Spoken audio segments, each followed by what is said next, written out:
स्वाहा तत्सवितुर्वरेण्यं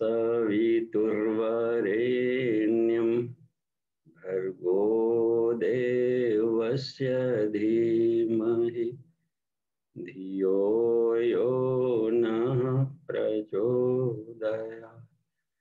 जी सभी पार्टिसिपेंट्स को प्रणाम। और आज गुप्त नवरात्रि का पूर्णाहुति है। इसी क्रम में आज हम लोग का जो कक्षाएं चल रही है तंत्र महाविज्ञान पर, तो आचार्य संहिताओं में अंतिम कक्षा आज है कौलाचार।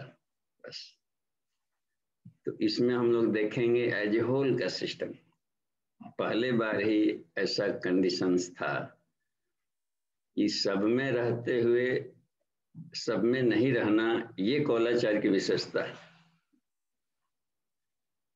गजब। और इसको पंचकोशी साधना से जोड़ करके देखें तो इस कौलाचार को कहाँ पर हम लोग तादात्म्य स्थापित कर सकते हैं, तो वह है आनंदमय कोश की साधना। कौल कहते हैं ब्रह्म को,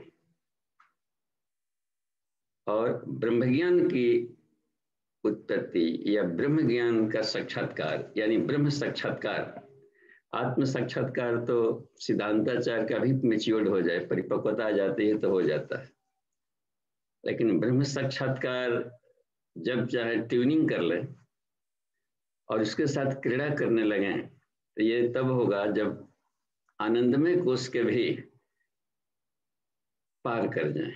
तो आनंदमय कोश को पार करने के लिए जो आचार संहिताएं हैं, प्रैक्टिकल्स है, उसको कौलाचार कहा जाता है तंत्र महाविज्ञान में। और पंचकोशी साधना में उसको हम लोग कहते हैं आनंदमय कोश की साधना। और ये और औपनिषदिक महोपनिषद में उसको बताया गया है तुरीयगा स्थिति, तुरीया स्थिति की। तो 19 क्रिया योगों में हम लोग देखते हैं 19 प्रैक्टिकल्स है हर कोशों को पार करने के लिए। और साफ पूज्य गुरुदेव ने बता दिया है कि तंत्र महाविज्ञान विशुद्ध रूप से पंच कोशों को पार करने के लिए बिल्कुल निरापद अबाध गति से, बिल्कुल सवाल ही नहीं है कि किसी कोश के कोई कचड़े रह जाएं। हम लोग साधना कोई ईमानदारी से नहीं करते, और करते हैं तो मनोरंजन के लिए, तो लाभ ही तो उतना ही मिलेगा। यदि रिसर्च पॉइंट ऑफ व्यू से करें, जैसे IAS की तैयारी करते हैं छात्र, अपने लक्ष्य के लिए एक जुनून होना चाहिए। हो ही नहीं सकता कि मनुष्य उन सब्जेक्ट्स को पार न कर पाए। मनुष्य योनि में आ गए हम लोग, यही काफी है। कोई भी आदमी मनुष्य योनि में आ गया ना जी, तो सारे वेद शास्त्र परिषद जितना भी है जो मनुष्यों के लिए बनाए गए हैं उसका हकदार है। बस ये तंत्र महाविज्ञान मानता है। अब रह गया कि वो बात समझ में नहीं आएगी तो दूसरे तरीके से समझाएंगे उसको। मंद बुद्धि वाला है तो उसको प्रोजेक्टर दिखाकर खेल खेल में उसको दूसरे तरीके से पढ़ाया जाता है बच्चों को प्रिपरेटरी में। लेकिन बच्चों में भगवान है, यह बात कह दी गई तो कितनी काम की बात कह दी गई उनको। और ईश्वर सर्वव्यापी है तो वहां क्यों नहीं पा सकता है? किसान खेत में कुदाल से कोड़ते हुए भगवान को क्यों नहीं पा सकता है? इधर उधर रहते हैं कि यहाँ नहीं रहते हैं, बैद्यनाथ धाम में रहते हैं तो वहां पर रहते हैं, वो पहाड़ी में रहते हैं तो नीचे जाइए रामचंद्र, कहाँ दौड़ेगा बेचारा, न उसको पैसा है न क्या कुछ है। और ईश्वर सर्वव्यापी है तो जो जहां पड़ा है धूल धूसरित कीड़े मकोड़े की स्थिति में, वहां से ब्रह्म को पा सकता है, क्योंकि ब्रह्म उसके अंतःकरण में खेल रहा होता। एको देव सर्वभूतेषु गूढ़ा, एक ही परमात्मा सभी जीवों के अंतःकरण में बैठा हुआ है। दो है ही, दो की सत्ता ही नहीं है। ये उपनिषद का दावा है। बस किसी भी तरीके से साबित नहीं किया जा सकता कि यहाँ दो की सत्ता है। यह वेदांत का सारे तर्कों का जहां अंत हो जाता है, जिस एक में अंत हो जाता है उसी को एकांत कहेंगे या उसी को कुल कहते हैं। कौन से कुल खानदान के आप हैं जी? अच्छा, हम अमुक गोत्र अमुक जात। अच्छा, और योगियों से पूछा जाए कि आप कौन से कुल खानदान के हैं, तो हम तो ब्रह्म और प्रकृति, यही हमारे माता पिता हैं। बस तो अपने कुल खानदान में जाके मिल गया तो कौलाचार कहला गया। बस एक दूसरे में मिलने की प्रक्रिया है, अपने खानदान में घुल जाना, दिन भर का भटका लड़का, अच्छा एक सूत्र बताते हैं कि कोई बात नहीं, दिन भर का भटका था, रात को घर में आ गया, अपने परिवार में आ गया, अपने कुल में आ गया। हमारी साधनाएं इतर भीतर चल रही थी तो ऊपरी लेयर पर चल रही थी, तो खाली रूम के भीतर घुस जाए, अपने खानदान में सुरक्षित आ गया। लड़का को डर लगता है बाहर खेलता है, माँ के गोद में चला जाए तो अब ठेंगा भी दिखा देगा, कोई कुछ नहीं करेगा उसको। तो ये हुआ करता है कि अपने को आवृत कर लिया जाए ब्राह्मी चेतना से चारों तरफ से। इसमें ये एक क्रम जिसे देखिए, कैवल्योपनिषद कहाँ कहाँ से हम लोगों को क्लू मिलेगा, ये तो थोड़ा हम उसको प्रकाश डाल रहे हैं कि कौलाचार के अभ्यास करने के लिए अन्य जो हमारे शास्त्र ग्रंथ मिलते हैं, खास करके उपनिषद हमारा मुख्य शोध का विषय रहा है शुरू से, गुरु से जुड़ते के साथ ही। क्योंकि आत्म साक्षात करना है तो आत्मिकी सिर्फ एक ही भारत में है ग्रंथ, वह है उपनिषद, बस। तो और उसी का सार तत्व है, वेदों का सार उपनिषद, उपनिषदों का सार गीता कहा गया। उसमें एक आता है नहीं, सर्वोपनिषदो गावो दुग्धा गोपाल नंदना, सारी उपनिषदें कामधेनु गाय हैं जो विश्व के सारे प्रश्न का उत्तर देती है। विवेकानंद ने भी कहा कि हर एक भारतीय को उपनिषद जरूर पढ़ना चाहिए, वही हल देगा, बस वही आत्मबल देगा, ब्रह्मबल देगा, प्राणबल देगा, और उस अवस्था में विश्व विजेता वही बनाएगा। तो इसमें एक मिलता है, उपनिषदों में जाएं और सांडिल्योपनिषद में उस जिसको एक कंस को जिन्होंने उसके सब्सट्रैक्ट को कुछ सहज बनाकर थोड़ा सा पतंजलि ऋषि ने अष्टांग योग दर्शन के रूप में प्रतिपादित कर दिया। तो योग दर्शन को हम लोग देखें कैवल्यपाद, कैवल्यपाद ये अभ्यास है कौलाचार का, आनंदमय कोश का, अंतिम यात्रा का, बस लास्ट डेस्टिनेशन पहुंच गए, सारा थकान खत्म, मिल गया भाई, मिल गया, पा लिए भाई, पा लिए। जहां पर सारी यातनाएं जाकर अंत हो जाती है, वहां पर पहुंचाने वाला अंतिम जो अभ्यास है वो कौलाचार का होता है। सिद्धांताचार का तो ले चुके, पहले वेदाचार का अभ्यास किए तो कुछ तो अपना हेकड़ी खत्म हो गया, अनाप शनाप चलते थे तो वेद के अनुशासन में चलना सीखे थे, कुछ तो सॉफ्ट जरूर हुआ होगा, उसका बिहेवियर, कुछ संस्कार खत्म होंगे, ठीक है। और तरह तरह के अनाप शनाप खाना पीना चल रहा था, धीरे धीरे उन्होंने क्या किया कि ठीक है, तो वैष्णवाचार उन्होंने फिर शुरू किया। थोड़ा सा इमोशन खत्म हो जाता है ना, तभी आदमी दूसरों को लूटता है। और वैष्णव जन तो तेने कहे जो जाने पीठ पर आई, तो इमोशन को बढ़ाने वाला अभ्यास किया होगा। तो ये करने पर कहाँ दिक्कत आएगी, जब व्यक्ति पदार्थ जगत में चेतना का ध्यान, चेतना की तरह व्यवहार करता है तो आध्यात्मिक, और मनुष्यों से जब भी पदार्थ की तरह व्यवहार करता है, अक्खर जैसे लगता है कि शुष्क है, इसके पास न स्नेह है, न प्रेम है, आत्मीयता है, तो क्या संसार में रहकर स्मशान घाट पर टहलने वाले कुछ मुर्दे दिखाई पड़ेंगे। तो ये रही बात उसमें। अच्छा, तो कैवल्यपाद में अंतिम सूत्र देखिए, यह पहुंचते पहुंचते वहां पर अभ्यास करेंगे योग का, यम नियम आसन प्राणायाम प्रत्याहार धारणा ध्यान समाधि में भी बात थी ना उसमें, संप्रज्ञात असंप्रज्ञात वाला। तो संप्रज्ञात की जानकारी ले रहे थे सिद्धांताचार में, धीरे धीरे वो भी था सिद्धांतों का पालन करना।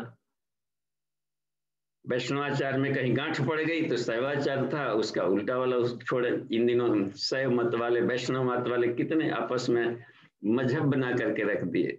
तो जो ऋषि होते हैं, सदगुरु होते हैं, वो सारे मजहबों में एकत्व स्थापित करने आते हैं, महाकालो कहलाते हैं। उसके लिए सब चाहिए, देवता भी, राक्षस भी, सब क्या करना, तम और विष्णु। जबकि उपनिषद कहता है विष्णु शिव रूपाय, विष्णु शिव स्वरूप है और शिव विष्णु रूपाय, शिव विष्णु रूप है। कभी इधर कोई चले आते हैं अवतार प्रक्रिया में इधर धरती पर, तो उनके पोस्ट पर वो उनका प्रभार संभालते हैं। वहां तीनों में से एकदम काउंटर पार्ट है, कोई खाली रहता है नहीं होता है। बैंक वाले में वो चले गए तो उस कुर्सी पर दूसरा दिन वो बैठ गया, तो तीनों आपस में काउंटर पार्ट है। पिता प्रजापति कहलाते हैं तीनों, और स्वयंभू तीनों हैं। उसमें आ जाता था, एक बार आ गए थे बराह के अवतार के क्रम में, तो बराह अवतार क्रम में अपना सब कर लिया था, तो हमने प्रज्ञा पुराण में ही उनको उसमें देखा है कथानक में। छोटी तो बड़ा अवतार में इधर आ गए थे तो वो छोटी छोटी इसमें चुटकुले कहानियों को लिखे हैं। और तो आ करके सारा काम कर दिए, इधर हिरण्याक्ष वगैरह को सब अपना सपन मार वार करके सब ये कर लिए, मैंने सवै भूमि गोपाल कर दिया। अब चूंकि बराह जाति में थे तो उनके परिवार के साथ में रच पच करके और कहीं और मिट्टी के लवादे में भीतर लिबड़ी में और उसी में लोट पोट कर रहे थे। तो देखिएगा उससे ड्यूटी खत्म हो गया, अभी तक से ऑफिस नहीं है। आज हम कब तक अपना भी पोस्ट संभाले, उनका भी चैम्बर संभालना पड़ रहा है। तो शिव जी आकर के देखिए क्या कर रहे हैं यहाँ पर, आपका टाइम खत्म हो गया, चलिए कब का आपका सब काम खत्म। नहीं नहीं, बहुत अच्छा लगा, सुअर सुअरी ऐसे देखिए परिवार कितना बढ़िया है और कितना उससे वैकुंठ लोग से ही बढ़िया लग रहा है कि चढ़ चढ़ का, वाह का कितना बढ़िया तो गजब। तो इन्होंने उसको ले करके गए। अब ईश्वर कणकण में है तो उनको क्या कीचड़, क्या उस अवस्था में रहता, लेकिन वो चैम्बर कब तक खाली रहे। ले गए और उनको कहा जाए त्रिशूल से मार करके कंधा पर रखकर उसको ले गए, अब झपटक दिया कि यहाँ पर। तो क्या करता है कि ये जब जीव सत्ता में शरीर आती है, प्रकृतस्थ हो जाती है, तो उन्हीं की बनाई हुई प्रकृतस्थ तो उसके साथ में एक साजुजता स्थापित कर लेती है, तो वही जीव बन जाता है। और जिस दिन वो फिर जाकर के स्मरण मात्र से केवल यह स्मरण, जैसे स्मरण आता है तो वो पाता है वही वही जो जीव था वो शिव बन जाता है। जीवो शिव शिवो जीव सह जीव केवल शिव पाशबद्ध तथा जीव। बंधन में अपने को डाल दिया है, एक मान्यताओं में, एक अहंकार में, एक भावनाओं का एक लेयर पैदा कर दिया जो दिखता नहीं है, तो जीव कहलाया। पाशबद्ध तथा जीव और पाश मुक्त सदाशिव, और उस भावनाओं के जो एक बना लिया है अपना आवरण अहंकार, अहम यानी मान्यता, आकार, अपनी मान्यताओं का कोई आकार आदमी बना लेता है कि मैं ये हूँ, मैं वो हूँ, मैं राजा हूँ, मैं ब्राह्मण हूँ, मैं पशु है, मैं पक्षी हूँ, मैं स्त्री पुरुष, कुछ भी, मैं ब्रह्मा विष्णु में सबको जीव कह दिया है, क्योंकि उनकी भी एक आयु होती है ये सब। और जीव शिवत्व को जब पा लेता है, वही कहा कि इस आवरण को यानी आत्मज्ञान के द्वारा, ब्रह्म ज्ञान के द्वारा उसको हम केवल वही फोड़ सकता है, आत्मज्ञान ब्रह्म ज्ञान, और दूसरी की पहुंच नहीं, क्योंकि आग है ना, आत्माग्नि ब्रह्माग्नि, ये 5 कोषों की अग्नियों में सबसे रिफाइंड और शक्तिशाली अग्नि होता है ब्रह्माग्नि। विज्ञान में कोष में है आत्माग्नि, सब आग ही आग है, यहाँ आग के सिवा कुछ नहीं। ओम अग्नि मीडे पुरोहितम, वेद का पहला मंत्र कहा कि ये अग्नि स्वरूप परमात्मा इस सृष्टि में, क्योंकि अग्नि से रूप बनता है, तो वो हर एक आग गर्म नहीं होता है, अग्नि ठंडा भी होता है, जोर के झटका धीरे से लगे, ये अग्नि ठंडे भी होते हैं। कोई जरूरी नहीं है कि इसको आदमी प्रहार से, युद्ध से ही जीते, ज्ञान से, प्रेम से, हंसने से भी जीत सकता है, तो और शक्तिशाली होता है। बुद्ध ने जिस तरह से अंगुलीमाल को बिल्कुल ट्रांसम्यूट कर दिया था, उनका पहले वाला गर्दन को काट करके और बौद्ध भिक्षु का गर्दन डाल दिया उसमें, तो यह होता है। तो अब जाकर देखे ब्रह्माग्नि का हमने जब गुरुदेव ने साक्षात्कार कराया तो देखा कि इतना कूल है वहां पर, शांताकारम अथाह शांति, वहां पर कोई हलचल ही नहीं है, गजब। यहीं पर एक डायमेंशन है, इधर उधर कहीं नहीं है, एक ऐसा आयाम है हर जगह भूला हुआ, जिसमें कि आदमी खाली रेजोनेंस बना ले या उसमें कूद पड़े, यहीं से ही कूद पड़े। कहाँ कूदना है, डिस्टेंस नहीं है, सिर्फ फ्रीक्वेंसीज को चेंज कर देना है बस। इसमें तदात्म्यता स्थापित हो जाएगी, अथाह शांति, अथाह आनंद। करोड़ों सूर्य को भी इकट्ठा करना है तो भी कम पड़ेगा, इतना क्लेजी और तेज है, और करोड़ों चंद्रमा की तरह कूल है। तो वो समझ में, ओह वेदा हमेतम पुरुषम महानतम, वाह हिरण्य वर्ण, उसमें कह दिया है कि उस आदित्य वर्ण तमसः प्रस्तात् तमेव विदित्वा मृत्यु उपमयति नान्य पंथा विज्ञान, इसके अलावा कोई उपाय नहीं। तो इसी बात को तो हम वहां पर पहुंचे हुए थे कि योग दर्शन का जो अंतिम वाला, सबसे लास्ट वाला जो सूत्र है, पुरुषार्थ शून्य नाम, कैवल्य सही कौल बनना है, कुल कैवल्य, केवल और केवल ईश्वर के सिवाय कुछ नहीं, उसके साथ मिलना।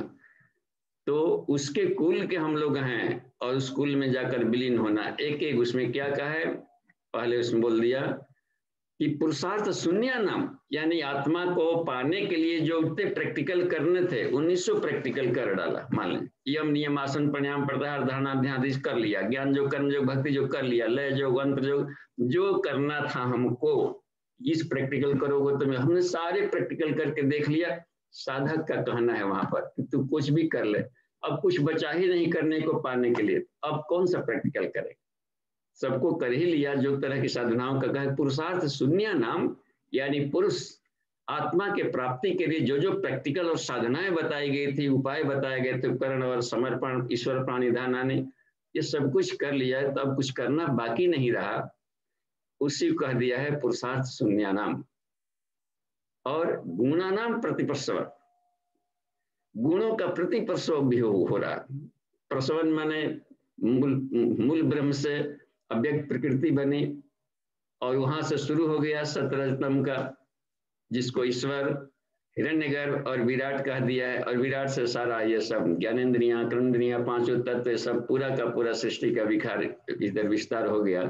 ये चला कि प्रसवन किस तरीके से ब्रह्म से ये प्रकृति उत्पन्न होकर पदार्थ जगत बन गई और सारे के सारे ये पृथ्वी तक आ गया। सबसे लास्ट स्टेट होता है पृथ्वी तक। अब इसको इधर से रिवर्स गियर में ले चले तो पृथ्वी को कर दिया, तो पृथ्वी को जल में परिवर्तित हो जाएगा, मेल्ट कर दिया जाएगा, केवल अग्नि का प्रयोग है बस, हीट एनर्जी कोल्ड एनर्जी, यही दो हवा बाहरी सृष्टि में, अपान कहें प्राण कहें तो ये होता है। तो यही दो हवा चलती है। एक कहा इसको ऋग्वेद में कश्यप ऋषि ने कहा कि दो ही प्रकार की हवा संसार में चलती है, उसको कुछ लोग प्राण अपान कह देते, कहीं पर उच्चारण करने में प्राण को पान कहा गया होगा और अपान, तो पानापान एक चलने लगा है, पाना अपान, वो प्राण और अपान की गति को कांस्टेंट कर रहा है बेचारा। तो इसमें प्राणन और अपानन की क्रिया सृष्टि केवल करती है। कहा कि दो प्रकार की हवाएं चलती है और ट्रेन में भी अप ट्रेन डाउन ट्रेन। तो जो अप ट्रेन होती है टुवर्ड्स मुख्यालय जाते हैं, डाउन ट्रेन मुख्यालय से दूर जाते हैं। तो मुख्यालय को सिंधु कह दिया है, समुद्र सिंधु महासागर जहां पर सारे विलीन हो जाते हैं जाकर। कहा कि द्वा विमौ वातो वात असिंधु, दो प्रकार की यहाँ एक जाती है अपवर्ड डायरेक्शन में सिंधु से मिलने के लिए वहां, और दूसरा अपरावत दूर जाकर प्रकृति की तरफ बना लेती है और उससे जड़त्व की तरफ जाती है। तो अच्छा, तो दोनों में से कौन बढ़िया है? दोनों बढ़िया है का, दोनों ही बेटर है, अप ट्रेन डाउन ट्रेन। तो अप ट्रेन के लिए अलग स्टेशन मिलेंगे, डाउन ट्रेन में भी जाएंगे तो अलग मिलेंगे। दोनों घर से गए ऑफिस, ऑफिस से आए घर, इसको क्या कहें? कुंडलिनी से सहस्रार, सहस्रार से कुंडलिनी, इसी यात्रा को प्रदक्षिणा भी कहते हैं और प्रत्याहार भी कहा जाता है इसमें, और इसी को मंथन भी कहते हैं। यहाँ पर वर महोदय है तो नीचे दुल्हन है कुंडलिनी, तो कभी वर महोदय दुल्हन घर में जाएंगे ससुराल, तो कभी ये जाएंगे, यहाँ पर मायका ससुराल चलते रहता है, इसी पूरा जीवन बीत जाता है। तो लेकिन अब यह और भी क्रम है कि जहां जाएं दोनों जाएं, इनकी वही खूबी होती है परब्रह्म की। ब्रह्म और प्रकृति कभी अलग नहीं होते, बस अलग दिख भी गया तो हृदय में अब बिठाए हुए है, यहाँ पर करके रख लिया। राम जी सीता जी अलग अलग लग रहा था, क्योंकि जंगल में रह रही हैं कि यहाँ रह रही हैं, महल में रह रहा। एक दिन राम जी ने क्या किया कि देखो हम अब गद्दा पर नहीं सोएंगे, क्यों कि हमारी प्रिय वहां पर घास पर सो रही, उसी महल में घास बिछवाए नीचे जमीन पर और उस पर सो रहे थे। क्या कहा जा सकता है? राग और वैराग्य का गजब का एक पॉइंट वहां पर मिल रहा है। वैराग्य भी और राग भी दोनों एक बिंदु पर आ जाए तो समझिए को ईश्वर बन गया। इसी को कहा जाता है कुंडलिनी और सहस्रार का मिलन, आनंदमय कोश की साधना का एक प्रैक्टिकल है। ये जिस दिन अलग अलग है तो जीवन में आनंद नहीं आएगा, जोड़ दिए मिला दिए तो मिल गया। तो हमें कोशिश करना चाहिए कि हम इन दोनों को आपस में जोड़ें, शक्ति और शिव को मिलाने की प्रक्रिया करें। तो ये मिलता है प्रतिप्रसवन कहते हैं इसको, प्रतिप्रसवन, और मिलते मिलते जाकर फिर ब्रह्म में सारा विलीन हो गया।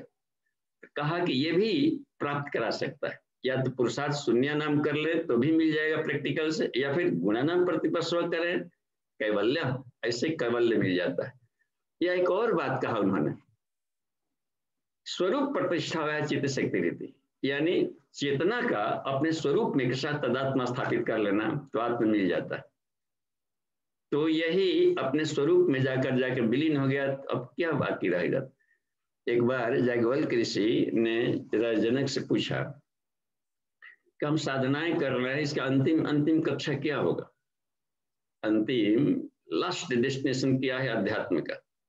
उन्होंने इसमें एक मुंडकों वाले सूत्र को उन्होंने बताया,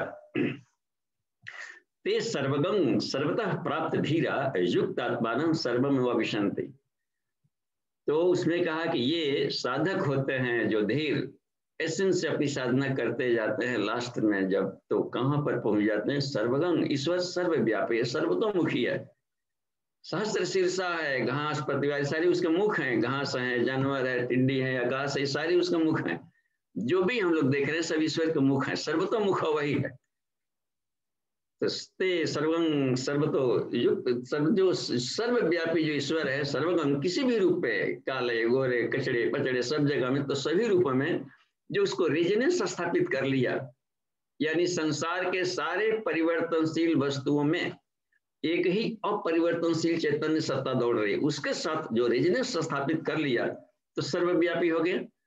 अब फिर वो कहाँ पर जाए, किधर दौड़े, जब सब व्यापक, उससे ट्यूनिंग करना होता है, तो तदात्म्यता स्थापित करने पर कर सकता है कि मैं, या ऐसे देखिए गुणानाम प्रतिपस्व अध्यात्म परिषद में देखते हैं हम लोग, उसमें बताया गया है कि मेडिटेशन कैसे करें, उसको पाने के लिए गुणानाम प्रतिपस्व का, तो पृथ्वी तत्व ये बड्डी हो गया, अन्नमय कोश मान लिया जाए, तो पृथ्वी तत्व की आत्मा क्या है, जल तत्व है। तो अपने आप को जल में देखे कि मैं पृथ्वी नहीं हूं, जल हूं, क्योंकि जल की सत्ता से हमारा अस्तित्व बना है, यानी पृथ्वी तत्व की आत्मा जल कहलाएगी, ठीक है।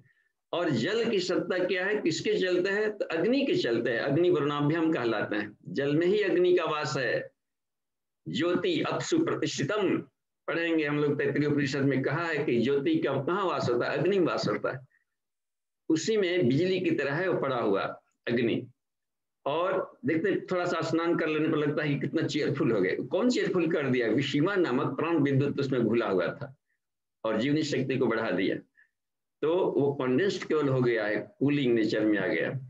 तो कहा अच्छा ठीक है, तो अग्नि में आ गया, तो अपना शरीर अग्नि हो गया, थोड़ा सा हिट कर देने पर उसका कूलिंग नेचर चेंज कर दिया, ऊपर उठ गया, नीचे लिक्विड की तरह बह रहा था, ऊपर उठ गया, मेरा पूरा, मैं आत्मा हूं लेकिन मेरे पूरा शरीर अग्नि तत्व का है, पूरा यूनिवर्स में अग्नि के सिवा कुछ नहीं है, एक दूसरे में हम लोग विलीन करते जाए उसको। तो मणिपुर चक्र की यात्रा वहां पहुंच गए, जैसे ही अनाहत चक्र में जाता है, यानी अग्नि तत्व की आत्मा क्या है, वायु है। कैसे, वायु के में गतिशीलता है, परमाणुओं में गति जोड़ रहा था तो घर्षण होगा, घर्षण से आग बना है, तो गतिशीलता जो भीतर थी, तो कहा कि ओहो मेरी अपनी सत्ता नहीं है, बड़े आग बन करके घुराता है कि ये जला देंगे वो जला देंगे, कहाँ जलाया था उसमें, एक आ गए थे ना वहां पर क्या बोलते हैं, केनोपनिषद आ जाते हैं भगवान एक साधारण आदमी बन करके, ये लोग डिंग हाँक रहे थे वृतासुर युद्ध में, हमने मारा उड़ा देंगे, तब तक से आ गए भिक्षुक बन करके आ गए,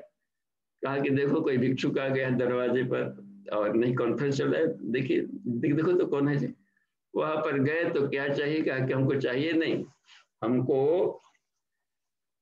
मिलना है, इंद्र से मिलना है, और इंद्र को ही बस केवल एक से टॉक करना है, कि नहीं हम पहले हम लोगों से मिलना होता, हम लोग ये है उनके पार्षद हैं, क्या आपकी विशेषता क्या है, क्यों मिले आपसे, वीआईपी की तरह डिंग हाँक रहे थे। उसमें गए हुए थे, क्या बोलते हैं, अग्निदेव गए थे, अग्निदेव ने कहा कि मैं चाहूं तो पूरे ब्रह्मांड को जला सकता। अच्छा वाह, तब तक कमाल के हैं जी, अच्छा ठीक है हम आपकी परीक्षा लेते हैं, यदि एक तिन का पुआल तिनका रखे, पतला सा तिनका पुआल रख दिए, इसको जला के दिखाइए तो बस हम आप सही बात करके चले जाएंगे।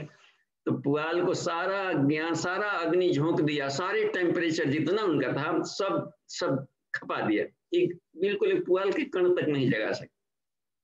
तब वहां पर सारा हैकड़ी खत्म हुआ कि हमारी जो अग्नि तो है जलाने की शक्ति वो हमारी नहीं थी, किसी और का लोन लेकर के हम फुदक रहे थे, कोई और की सत्ता चला रहे थे।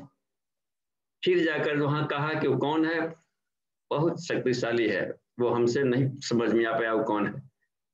कहा कि देखो वायुदेव, वायु भी फिर जाकर गए और दौड़ते हुए वायु जाकर गए, क्या जी क्या बात है, हम तो इंद्र से मिलना चाहते हैं। नहीं नहीं, वो उसका हम हमसे मिलने के बाद जाया जाता है। तो आप कौन आदमी हैं? हम बहुत बहुत ताकत, तुम समझ नहीं पाओ कितने ताकतवर हैं। क्या ताकतवर है? पूरे ब्रह्मांड को उड़ा करके इधर से उधर फेंक सकते हैं। अच्छा, तो बड़ा अच्छे आदमी है जी। अच्छा, इसको उड़ाइए, तो पुआल रखे हुए थे, इसको उड़ा के दिखाइए। तो सारा फोर्स लगा दिए, 49 मरुत गण की शक्ति लगा दिया, कुछ नहीं हिला पाया। तब पता चला उसको, पसीना पसीना सब होकर के आता है कि वो कोई अजीब आदमी है, वो सामान्य नहीं है, कोई विलक्षण है। वो साधारण गए हुए थे, एक साधारण सज्जन बनकर गए हुए थे, सामान्य किसान बनकर गए, केवल चेहरे पर तेज दिखाई पड़ रहा था। कहा कि नहीं, वो सामान्य नहीं है।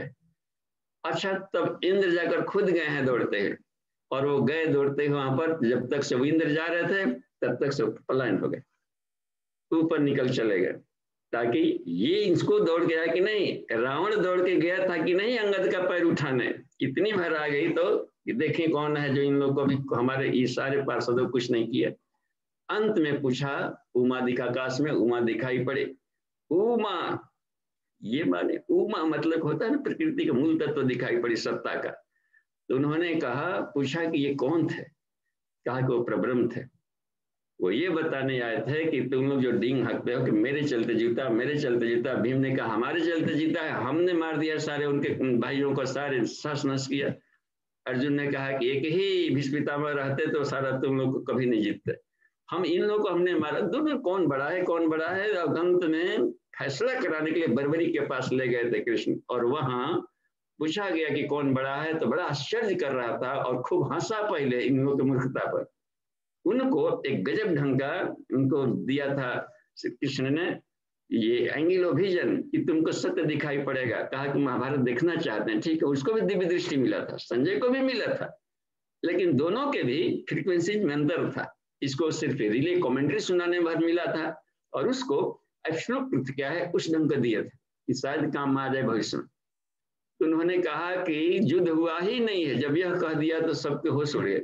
महाभारत का युद्ध हुआ ही नहीं, क्योंकि यहाँ पर मरने वाला और मारने वाला सिर्फ एक ही व्यक्ति को हमने देखा, पीला कपड़े पहनता है, यही माधव जिसे हम लोग कहते हैं, श्री कृष्ण यही थे, यही मार रहे थे, यही मर रहे थे। अब समझिए ये गुत्थी कितनी, इसका मतलब है कि आनंदमय कोश की, जब तक से हम विज्ञानमय कोश को पक नहीं जाएंगे और आनंदमय कोश में क्रॉस नहीं कर पाएंगे, तब तक से वो एंगल ऑफ विजन नहीं आएगा। तो ये कौलाचार में ही किया जाता है कि क्रमशः यह रह गई उस मूल सत्ता को, जिसके चलते वायु तत्व के भीतर में आकाश तत्व, आकाश के भीतर में मन उसकी आत्मा है, मन के भीतर बुद्धि, बुद्धि के भीतर प्राण, प्राण के भीतर आत्मा है, और आत्मा की भी आत्मा परमात्मा।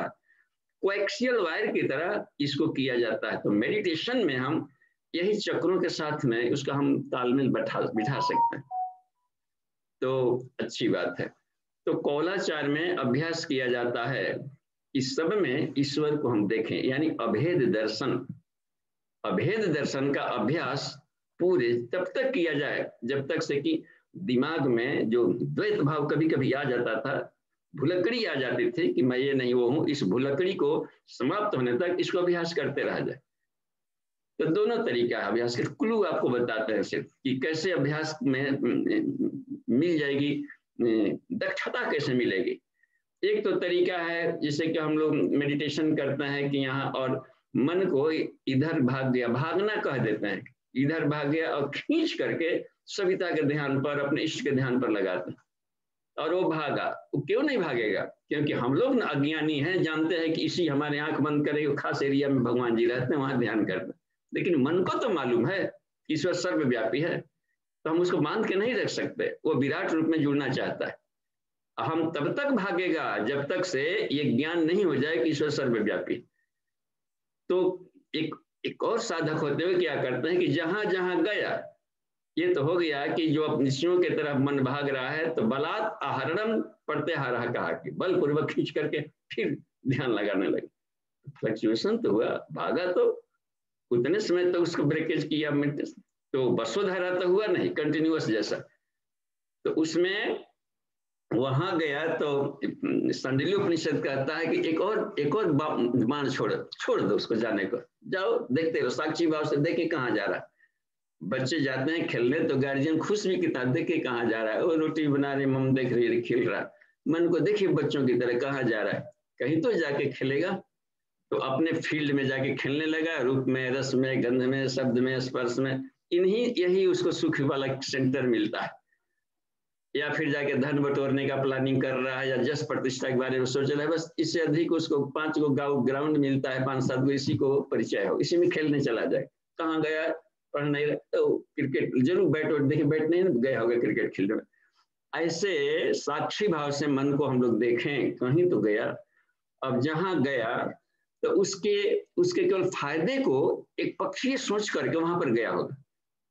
तो यदि गार्जियन उसको देख ले कि बार बार यहीं पर जाता है, तो ये बता दे कि उसके दूसरे पहलू को भी यदि ज्ञान के द्वारा बताया जाए कि ये सिर्फ फायदे वाला नहीं है, इसमें इतने इतने घाटे, ठीक है तू कर लिया, लेकिन इसका लाइफ टाइम बहुत कम होता है, तो उसके बाद तू क्या करेगा।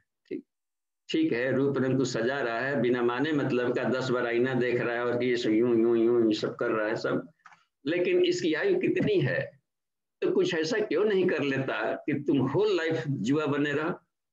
हैरियट स्टो को उसके फादर देख रहे थे कि बार बार लड़की जाकर आईने में अपने रूप को संवार रही है, दूर से ही बोले कि अभी नहीं इसको समझा जाए तो लाइफ बहुत सारा अनवांटेड जगह खर्च होगा। कहा कि देखो बेटी, ठीक है अपने रूप को संवारना अच्छी बात है, लेकिन ये रूप तुम्हारा नहीं है, और जिसका है वो कभी लेके जाएगा अपने ढंग से इस्तेमाल करने, और बुढ़ापा तुम्हारे बस में नहीं है, तो क्यों नहीं उसको संवारती हो जो कि होल लाइफ तुम्हारा साथ दे। तुम ज्ञान तत्व की साधना क्यों नहीं करते। और उसके दिमाग में लग गया कि ऐसा भी तत्व है भीतर में, इसी खोल के भीतर में, तो उसको उन्होंने, अब तुम मने मन को उसको अपना प्रलांजल करो, देख इमोशनल जगह लिया। काला गोरा का उसमें चल रहा था जो भेद दृष्टि अमेरिका में, उन दिनों उन्होंने और करके इतना लिखा इमोशनल, और इतना भावोद्रक उन्होंने लिखा है पुस्तक, और उसके बाद क्रांति छिड़ गई।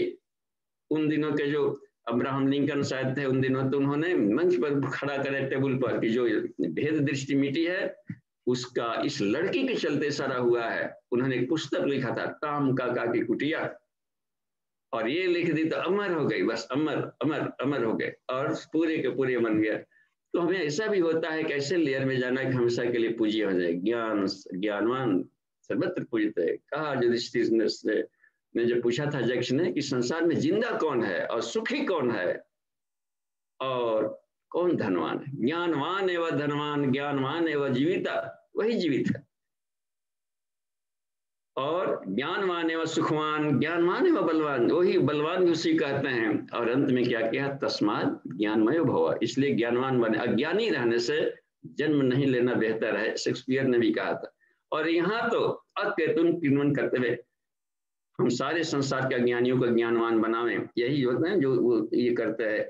जल प्रशिक्षणम वाला कुंड में ये करते, तो केवल लकीर पीटने से बात नहीं बनेगी। एक भी मंत्र में कोई जी लिया तो बहुत ऊंचा उठ जाएगा। गायत्री महामंत्र के 24 अक्षर में एक भी अक्षर को कोई पचा लिया, कितने लोगों की ऊंचाई तक भाग जाएगा साधक। तो यही कहते हैं, इसमें आचार का मतलब होता है डाइजेस्टेड, ग्रसित, अपने आप को आचरण में उतार लेना। प्रभावी उपदेश तभी होगा जो वाणी से नहीं, आचरण में थोड़ा सा भी उठा, वो ओरिजिनल कहलाता है। ये ओरिजिनल माल है, और नहीं है तो हाँ है, अच्छा बोलता है, रंग ही नोट है, 2000 वाला है, लेकिन नकली नोट है बस। तो ये सरल तकनीक है इसमें। अब देखिए इसमें तो सिद्धांताचार्य में जो वामाचार्य में था कि ऐसा नहीं कि रिवर्स गियर में हमको चलेंगे, फ्रंट गियर में चले और आगे के रास्ता ब्लाइंड है तो रिवर्स गियर के भी सीखना चाहिए हमें, उल्टा करके इस हाथ से हो, इस बैट्समैन, अच्छा लेफ्ट राइट बैट्समैन वालों को आउट करता है, लेफ्ट बैट्समैन वालों को ले जाओ, तब देखते हैं क्या होता है। तो फिर जाकर के उसको दूसरे टेक्निक से इसकी जीत हो गई। तो ये हुआ करता है कि सीधी उंगली से घी नहीं निकला, टेढ़ा करके निकालो, कैसे नहीं निकलेगा। तो कहीं कहीं पर आदर्श की रक्षा के लिए, आत्मा को प्राप्ति करने के लिए रिवर्स गियर में भी चलने पड़ता है। तो उस हालत में अपने आप को गांठे नहीं रहनी चाहिए, क्योंकि ईश्वर सिर्फ आदर्श है, उसको प्राप्ति के लिए हम सारे नोट्स को तोड़ सकते हैं, फोड़ा जा सकता है। इसी को कह दिया वीर भाव, कहा कि बहादुर आदमी है वो सीधे, ठीक है, सारे सिस्टम को लेकर के चलें, पूरे गांव को लेकर के चलें, और सबको राजा के सगर के 60,000 वंश सारे खानदान को लेकर चलिए गंगा लाने, और नहीं हम नहीं जाएंगे, आज माथा दुखा रहा, ये कर रहा, अकेले चल दिया, छलांग लगाया चल दिया, गंगा को लाकर दिखा दिया। ये कहा जाता है कि वीर भाव है, बहादुर है ये आदमी। तो जिस आदमी को संसार के आकर्षण, जिस साधक को नहीं खींच पाते, वो भी एक मैग्नेट है, जिसको आपती कहा गया। हर पदार्थों में से एक मैग्नेटिज्म होता है, लेकिन आदमी भी तो मैग्नेट है। साधक को अपने आप को इतना मैग्नेटिज्म बना ले कि वो यदि आकर्षण होकर हमने खींचा गया उसके तरफ में, इसका मतलब उसका मैग्नेट हमारे मैग्नेट से बड़ा था। तो हम अपने सेल्फ मैग्नेट हैं। नॉर्थ पोल है, साउथ पोल है। नॉर्थ पोल को सहस्रा, साउथ पोल को कुंडलिनी कहते हैं। यदि हम अपने मैग्नेटिज्म को यदि हम बढ़ा लें, दोनों के एकत्व से, घर्षण से और चक्रों के माध्यम से मैग्नेटिज्म बढ़ता है, आभा मंडल बढ़ते हैं। फिजिकल बॉडी में तो स्वस्थ हुआ ही, प्राणिक एनर्जी प्राण में तो मिला ही, लेकिन मनोमय कोश क्या है? औरा है, आभा मंडल है। मेडिटेशन में अपने औरा को ग्लेजी बनाना चाहिए। और इक्यू लेवल क्या हो, बहुत दूर, तो कॉस्मोस में जाने वाली अंतर्गत से भावना, भाव संवेदना है। इक्यू लेवल बढ़ा ले आदमी, कितना मैग्नेटिज्म आ जाएगा तो पाछे पाछे हरी फिरे। ये भी एक चुंबकत्व है कबीरदास का। तो हमें ये बनानी है कि ये मैग्नेटिज्म बढ़ा करके वो उसके आकर्षण से, यानी संसार का कोई रूप, कोई रस, कोई गंध, कोई शब्द, कोई स्पर्श साधक के चित्त में चंचलता उत्पन्न नहीं करता हो, तो समझा जा सकता है कि ये बहादुर है, बस वीर है तो वीर है। अब किसी भी प्रहार से नहीं मारा जा सकता, कोई भी बाण इसको घायल नहीं कर सकता, तो उसको निर्वाण कहते हैं। तो वो निर्वाण, जीवित निर्वाण प्राप्त है, जीवन मुक्त है, जीवन मुक्त व्यक्ति है वो। जब शरीर छोड़ेगा तो विदेह मुक्त हो जाएगा, सारे के सारे को खत्म हो जाएगी स्थिति। तो इसमें एक स्थिति बन गई है कि क्या किया जा सकता है इसमें। तो साधना क्रम में हमें अभ्यास करना चाहिए कि द्वैत भाव को मिटावें। तो तन्मात्रा साधना सबसे शक्तिशाली है। बस वो करेंगे तो सत्य का पता चल जाता है कि सत्य ये जो स्वाद था इसका नहीं था, ये जो थोड़ा सा भी इसमें कुछ डाल देते हैं, इसका स्वाद चेंज हो जा रहा है। इसका मतलब है कि इसका अपनी सत्ता नहीं है। आज जो बदल गई सत्ता, जिसकी सत्ता खुद ही नहीं है, हर क्षण बदल रहा है, तो उसको हम सत्य कैसे माने? तो उसको क्यों नहीं माने कि हम जब चाहें जिस वस्तु में जैसा स्वाद डाल लें। तो इस तरीके से ज्ञान बढ़ते जाता है, मैच्योरिटी आते जाती है, शांति बढ़ते जाती है। तो सिद्धांताचार में भी देखिए, हम लोग गीता तो पढ़ते हैं, लेकिन गीता के कुछ सिद्धांत बना दिया है। उन सिद्धांतों में से एक का भी हम लोग पालन करने। सिद्धांत का मतलब होता है प्रैक्टिकल करने का एक फॉर्मूला, थ्योरी, कि ठीक है कोई एक पैकेज दीजिए हमको क्या करना है। तो उसमें बिना कर्म किए तो हम जीवित रह नहीं सकते। जब तक से जगे रहेंगे, कुछ ना कुछ खोपड़ी सोचती रहेगी, आंखें अपना पलक झपकाती रहेगी, मुंह बोल दिया, कुछ ये कर रहा, पंप कर रहा, हर चीज सिस्टम कर्म गतिशील है। संसरण से संसार नाम पड़ा है, गतिशीलता। तो संसरण की गति कम तो कर ही रहे, कुछ ना कुछ भावनाएं निकल ही रही। तो कर्म जब करना ही है, तो ये कर्म बंधन न बने तो क्या किया जा सकता है? तो कर्म संन्यास योग नाम पंचमा अध्याय, हम ये प्रैक्टिकल हम लोग कर रहे हैं कि कोई भी काम करते हम लिप्त ना हो। लिप्त होने का मतलब या तो पाप बन गया या फिर पुण्य बन गया। तो पाप पुण्य का जब धब्बा लग गया तो फिर जाकर उसको भोगना पड़ेगा। सुख के लिए कर रहे हैं, सुखानुभूति ले रहे हैं, तो सुख के लिए कर रहे हो तो सुख भोगने के लिए फिर जन्म लेना होगा। और सुख भोगने के क्रम में ढेर सारी गलतियां कर देंगे तो फिर दुख भोगने के लिए आइए। जेल खाना में तो जाना पड़ा, इतने भर हुआ कि बढ़िया काम किए हैं तो जेल में मच्छरदानी वगैरह मिल जाएगा, थोड़ा सा बढ़िया तक से रह लेंगे, लेकिन कैदी ही कहलाएगा वो, बस। और इस तरीके से बात बनेगी तो ठीक है। तो कृष्ण ने बताया कि एक ऐसा भी तरीका है जहां सारा साइंस फेल कर जाता है, रिसर्च की बात है गीता पर। वो कौन सा स्टाइल है काम करने का कि पाप न लगे न पुण्य लगे। तो उसमें देखिए एक फॉर्मूला बताए हैं कृष्ण कर्म संन्यास योग में कि कर्म करते हुए भी हम संन्यास ईश्वर के साथ में तालबद्ध रहें और लिप्त न हो। योग युक्तो विशुद्ध आत्मा, उसमें देखिएगा एक सूत्र मिलेगा, योग युक्तो विशुद्ध आत्मा विजित आत्मा जितेंद्रिय सर्वभूतात्मा भूतात्मा कुर्वन्नपि न लिप्यते। वो लिप्त हो ही नहीं सकता काम करते हुए। तो इस स्टेट में यदि अपने आप को ला दिया कर बिठा दिया जाए, योग युक्त हो जाया जाए, अस्थित प्रज्ञ होकर के यदि काम किया जाता है, उसको योग युक्त कहते हैं। योग युक्तो विशुद्ध आत्मा, शुद्ध अंतःकरण की यहाँ पर बात आ रही। विजित आत्मा जो अपने इंद्रियों पर अपना नियंत्रण रखता हो, जितेंद्रिय, और भी देखिए क्या कर रहा है, अंतःकरण को जीता, इंद्रियों का सदुपयोग कर रहा है। कुर्वन्नपि न लिप्यते। अब देखिए, अब एक और उसमें सूत्र मिला जो कि सिद्धांत जिसको हम कहेंगे। क्या सिद्धांत है कौन से ऐसे सिद्धांत है जिसको हम पालन करें कि संसार में रहते हुए भी निर्लिप्त रहेंगे और अखंड आनंद का लाभ लेंगे। एक और सिद्धांत मिलता है कि ब्रह्मणी आधाय कर्माणि, हम हर एक काम को ईश्वर में सौंपे। ये भी एक प्रत्याहार है, शांडिल्योपनिषद का, ये भी एक प्रत्याहार है। केवल एक ही प्रत्याहार नहीं है कि मन भाग रहा है तो घसीट के यहाँ ले आवे, वो उसमें सफलता शायद ही किसी को मिली है। वो शुरुआती दौर में फिर भी उससे सफलता नहीं मिलती, घसीट घसीट कर लाया, जहां गया उसी में ईश्वर देखे। कुत्ता पर चला गया, ध्यान कर रहे थे भगवान जी का, कुत्ता पर चला गया, कुत्ता भी गया तो ईश्वर तो कहा कि हमें सबके हृदय में हो, उसके हृदय में सविता को बैठा हुआ देख लें तो कहे जाएगा कि यद यद पश्यति तत्सर्वम आत्मेति। अब कहाँ भागेगा, कहा कि जहां जा रहे हैं वो बॉसी दिखाई पड़ रहा है, यहाँ भी जा रहे हैं वही दिखाई पड़ रहा है, अब कहाँ भागेगा मन। और यह भी बात बनी था, अब तो हर जगह घेरा जाता है ना, अपराधी घेरता है, सीआईडी इधर से भी आ जाता है, उधर सोचता है कि भाग जाए, उधर से भी एक सीआईडी पकड़ लेता है। तो हर जगह जब देख लेता है सर्वतोमुखी, तो अब वहां पर स्थिर हो जाता है। और सविता देख लिया तो बॉस हमारा डरवाने वाला नहीं है, अथाह शांति अथाह आनंद, मुस्कुराते ही वो दिखाई पड़ता है हर जगह। तो अब कहाँ पर रहेगा।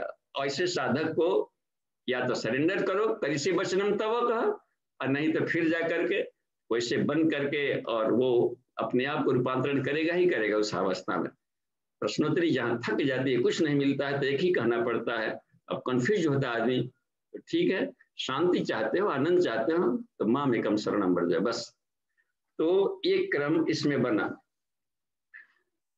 कैवल्याचार सिद्धांताचार का अभ्यास यदि किया जाए तो उसमें कहा ब्रह्मणी अधाय कर्माणि संगम त्यक्त्वा करोति लिप्यते न स पापे न पद में पत्रम इवामसा। एक सिद्धांत बताया कि ऐसा साधक कर्म करते हुए कमल की तरह लिप्त नहीं होता इस संसार सागर में। एक थ्योरी दिया, एक प्रिंसिपल्स दिया है उन्होंने। तो इन सिद्धांतों का अभ्यास यदि करता है तो सिद्धांताचार में बात आती है। और हम लोग केवल ये देख लेते हैं, डरावना वाला बीच वाले जनरेशन ने खूब खराब किया है तंत्र मार्ग को। अब हड्डियों का कोई पहन करके घूम रहा है तो अपनी बहादुरी को, अपने भय को मिटाने के लिए पहनना। हम डरे मत। यदि साइंस के हम लोग हैं विद्यार्थी तो सोचे कि हड्डी नहीं लगा रहे, कैल्शियम टांग के घूम रहे, क्या दिक्कत पड़ रही। हम लोग कैल्शियम की गोली खाते हैं, कैल्शियम का इतना लबादा लेकर टांग के घूम रहा है, कैल्शियम ही तो है, कैल्शियम फास्फेट चल रहा है लेकर घूम कर। एक तांत्रिक हमसे मिले बेचारे, थोड़ी सी इतनी स्नेह भाव रहता था उनसे, मैत्री भाव था, क्योंकि हर एक से मैत्री करनी पड़ती है गायत्री साधक को। तो हम अपने कार्यक्रम उनको बुलाते थे, वो भी अपने कार्यक्रम बुलाते थे, लेकिन उनके दिमाग में एक ऐसा मान्यता थी कि गायत्री वाले इतना शुद्ध होते हैं कर जाएंगे जहां तंत्र का खोपड़ा खोपड़ी देखे थे। एक दिन गए थे उनके साधना कक्ष में, तो गए थे, दिखाया ऐसा ऐसा ना होता है, ये डेंजर का फोटो बनाया रहते हैं बिजली वाले, 400 1000 वोल्ट की 1 लाख वोल्ट, खोपड़ी रखे ऐसे ही सजा करके साधना कर। तो हमको गए तो उन्होंने देखा कि अच्छा आपका साधना कर बड़ा अच्छा डेकोरेटेड है, डेकोरेशन है ना सब हड्डियों का टांगल दिया, हड्डियां ही दिया कि बहुत उच्च क्वालिटी का है, बहुत शक्तिशाली। हमने उसको गरबा की तरह गुल्ली डंडा खेल के दे दिया, हाँ ठीक है, मजबूत भी है, बढ़िया। नहीं डराए तो वही डरने लगे कि हम तो समझते थे कि ये लोग ये होता है, अरे व्हाइटनेस पैदा करिए, ये डार्कनेस क्या कर पाएगा ऐसे साधक। फिर दे दिए, खोपड़ी हाथ में दे दिए, तो हमने भी खोपड़ी उलट पुलट कर देखा। और जब हमने कहा उनसे कि अच्छा ये गोल गोल कोटर यहाँ खोला गड्ढा, आज दही इसी में पिया जाए, मजा आ जाएगा, वो डर करके वही कांपने लगे कि कह रहे कि इसमें दही पिएंगे।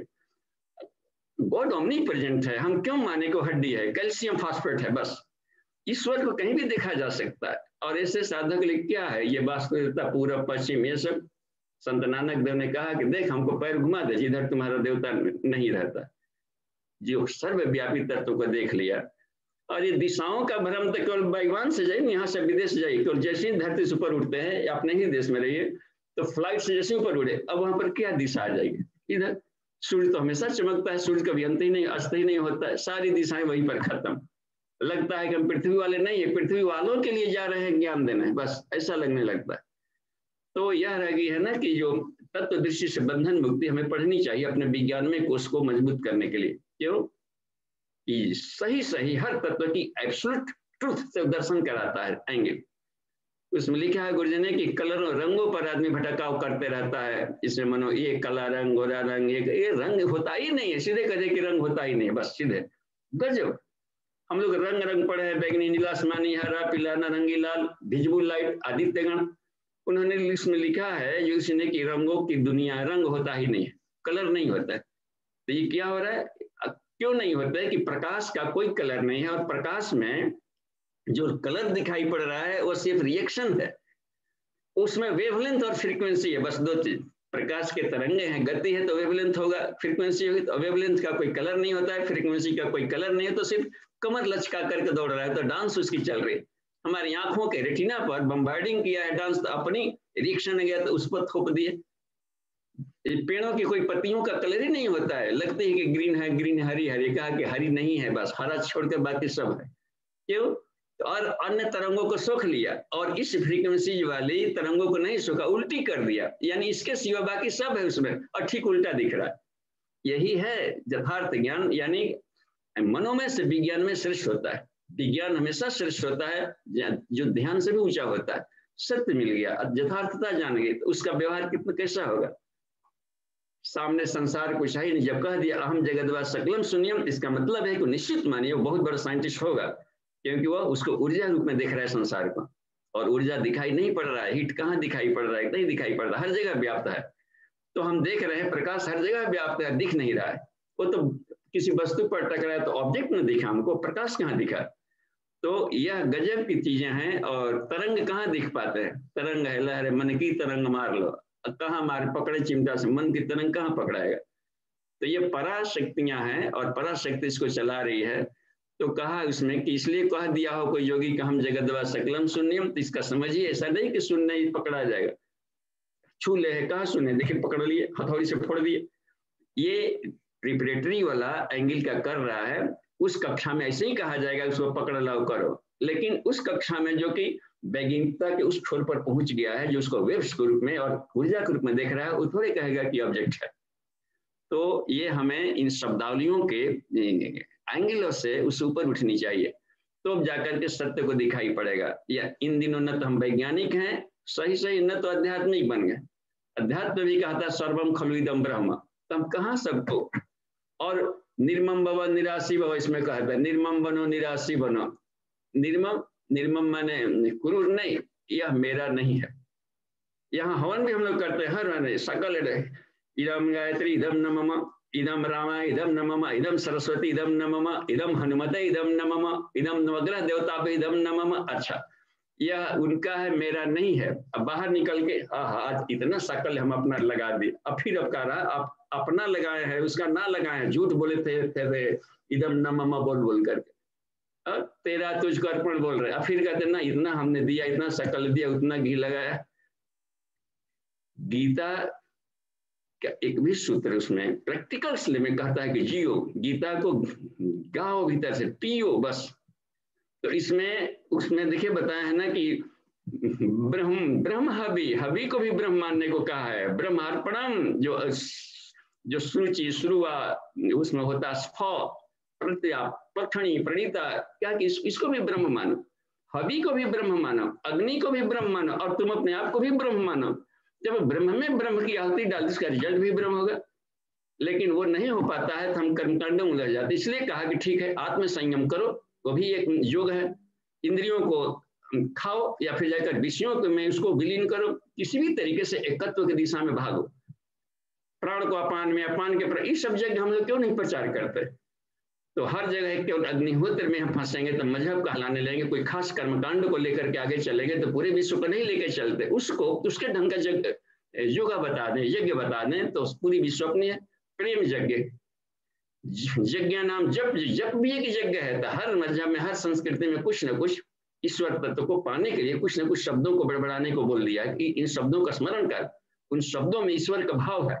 कुछ भी बोल रहा हो तो उसको बैरियर्स कैसे टूटेगा, कैसे साक्षात्कार होगा, कहाँ गियर फंसता है, उस गियर को हटा दिया जाएगा तो कुशल शिक्षक है वो। उस सर्वव्यापी ज्ञान की बात बनती थी। इसलिए इन्होंने एक बात रखी है कि हमें सभी तरह के जब विद्याओं को हमें जानकारी है लेनी है। अच्छा देखिए, तो कौलाचार में थोड़ा सा है समय, प्रश्नोत्तरी हम लोग ठीक 6 बजे करेंगे। तो कौलाचार में यही किया था, अभेद दर्शनम, शत्रु मित्र, इसमें कहा कि सब कौल को होता है, ये एक जैसे व्याप्त करता है और सबके साथ अभेद दर्शन का अभ्यास करता है। आनंदमय कोश में बताए हैं पूज्य गुरुदेव उसमें कि ब्रह्माग्नि उत्पन्न करने के लिए 4 उपाय किए जाते हैं।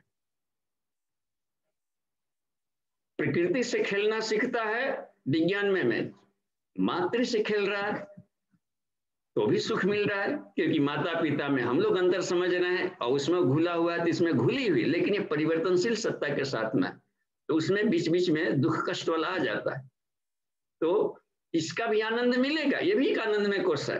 तो इसमें विषयानंद मिलेगा, क्योंकि प्रकृति विषयों से युक्त बनी पड़ी है, त्रिगुण से भरी पड़ी है।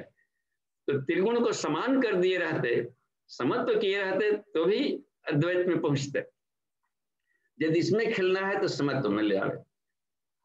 त्रिकुटी में प्रकृति का अंत हो जाता है अज्ञात चक्र में। तो अज्ञात चक्र में से नीचे के सारे तत्वों से ऊपर उठ गए, महत तत्व में चले गए, और महत तत्व के ज्ञाता ज्ञान ज्ञेय बस ईश्वर जीव प्रकृति, तो इसमें वहां एक मिलन की बिंदु आती है। इसलिए त्रिकुटी का ध्यान बहुत शानदार होता है, अज्ञात चक्र।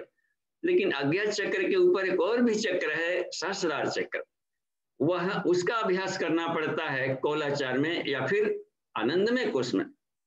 तो आनंदमय कोष में आनंद के पॉल्यूशन को हटाया जाता है।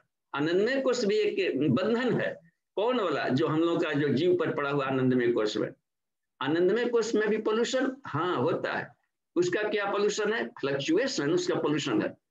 2 मिनट खुश रहे, 2 मिनट उदास रहे, तो खुश कहलाएगा आनंद। तो एक ऐसा जहां ब्रेकेज है, तो ब्रेकेज का होना यही पोल्यूशन है उसमें। तो संसार के सारे आनंद विषयानंद है, और ये इसमें कहीं ना कहीं पर फ्लक्चुएशन है, कंटिन्यूटी नहीं है उसमें। तो इसको खंडानंद कहते हैं। और यदि एक ऐसा भी इसके आयाम है, इसको जैसे ही पार करते हैं तो एक ऐसा आयाम मिलता है जहां पर खंडानंद नहीं, अखंड आनंद है, अखंड है, अखंड ज्योति है वहां पर। तो अखंडानंद बोधाय शिष्य संतापहारी ने, शिष्य के सभी कष्टों का अंत तभी होता है जब अखंड आनंद का बोध करता है। और जो गुरु उस अखंड आनंद का बोधत्व करा दे, यानी 5 कोसों की जर्नी को पार करा करके, उंगली पर ले जा करके पार करा के वहां पहुंचा दे, तस्मै श्री गुरुवे नमः, उस गुरु सत्ता को प्रणाम है जो संसार के सारे परिवर्तनशील वस्तुओं में एक ही अपरिवर्तनशील चैतन्य सत्ता दौड़ रही है, उसके साथ रेजोनेंस स्थापित कर दे। और वही सभी तरह की साधनाओं का लास्ट डेस्टिनेशन है। उसको परम पद कहें तो तत्पदम दर्शितम है ना, उस परम पद का जो साक्षात्कार करा सकता है, तस्मै श्री गुरुवे नमः। तो यह रहेगी बात। हम इसमें देखें साधना में कहाँ दिक्कत पड़ रही है, तो कौलाचार की स्थिति को समझा जा चुका होगा, और कहीं पर किसी भी तरह के बिहेवियर व्यवहार में साधक विचलित ना हो और संसार के व्यवहार को साक्षी चैतन्य बन जाए, क्योंकि उसका फादर जो हम लोग के पिता है ईश्वर, वो साक्षी चैतन्य है। देखिए, एको देव सर्वभूतेषु गुण, सर्वव्यापी सर्वभूतांतरात्मा वही है, कर्माध्यक्ष सभी के कर्मों की अध्यक्षता वही करते हैं, सर्वभूताधिवास साक्षी चेता केवल निर्गुणश्च, उस केवल और साक्षी चैतन्य को, उसको हम वो मूल सत्ता के साथ रेजोनेंस स्थापित करने की इसमें बात आती है। तो समझ गया कि व्यवहार प्रैक्टिकल हम ना देखें, वो पहन लिया होगा काला कपड़ा, उसकी मर्जी, सोचते हैं रोज धोएगा फुआएगा, इसलिए लेटना पोटना बराबर फ्रेश रहता है। तो अवधूतोपनिषद इसमें हेल्प करेगा। उपनिषदों में बताते हैं कि अवधूतोपनिषद अगले क्रम में सेमेस्टर में हम लोग लेंगे, तो एकत्र द्वैत वाली सारे सूत्रों को हम लोग लेंगे। उसमें कह देता है उसमें, और इसमें कैवल्योपनिषद भी आपको मिलेगा, सब ब्रह्म विद्या खंड में, कैवल्योपनिषद में भी, और इसमें आत्मपूजो अवधूतोपनिषद में एक सूत्र कॉमन मिलता है, न प्रजया न कर्मणा धनेना, न कर्मणा न प्रजया धनेना त्यागे न एके आत्मतत्वानसु, अमृत तत्वानसु। ये जो अमृत तत्व है सिर्फ एक उपाय से मिलता है संसार में। वह उपाय क्या है?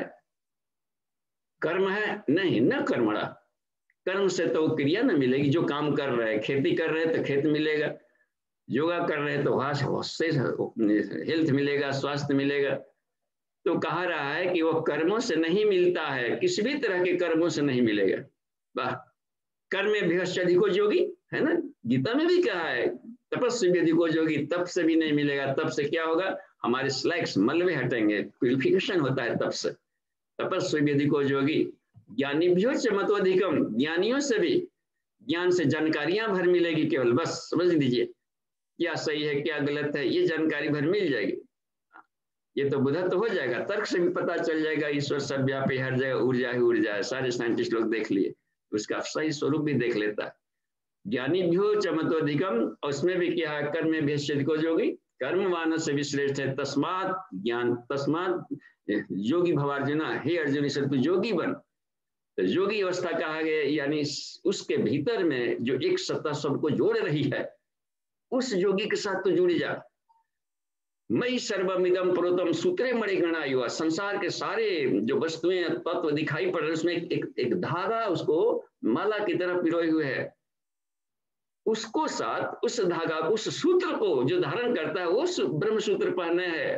बाकी तो यज्ञोपवीत नाम के उपकरण पहन करके घूम रहे हैं, लेकिन उस सूत्र को जो धारण करता है, इसे संन्यास आश्रम में इस बाहर के यज्ञोपवीत को हटा करके उस सूत्र में अपने आप को जोड़ करके निकल पड़ा जाता है कि हम उस सूत्र में भ्रमण करेंगे।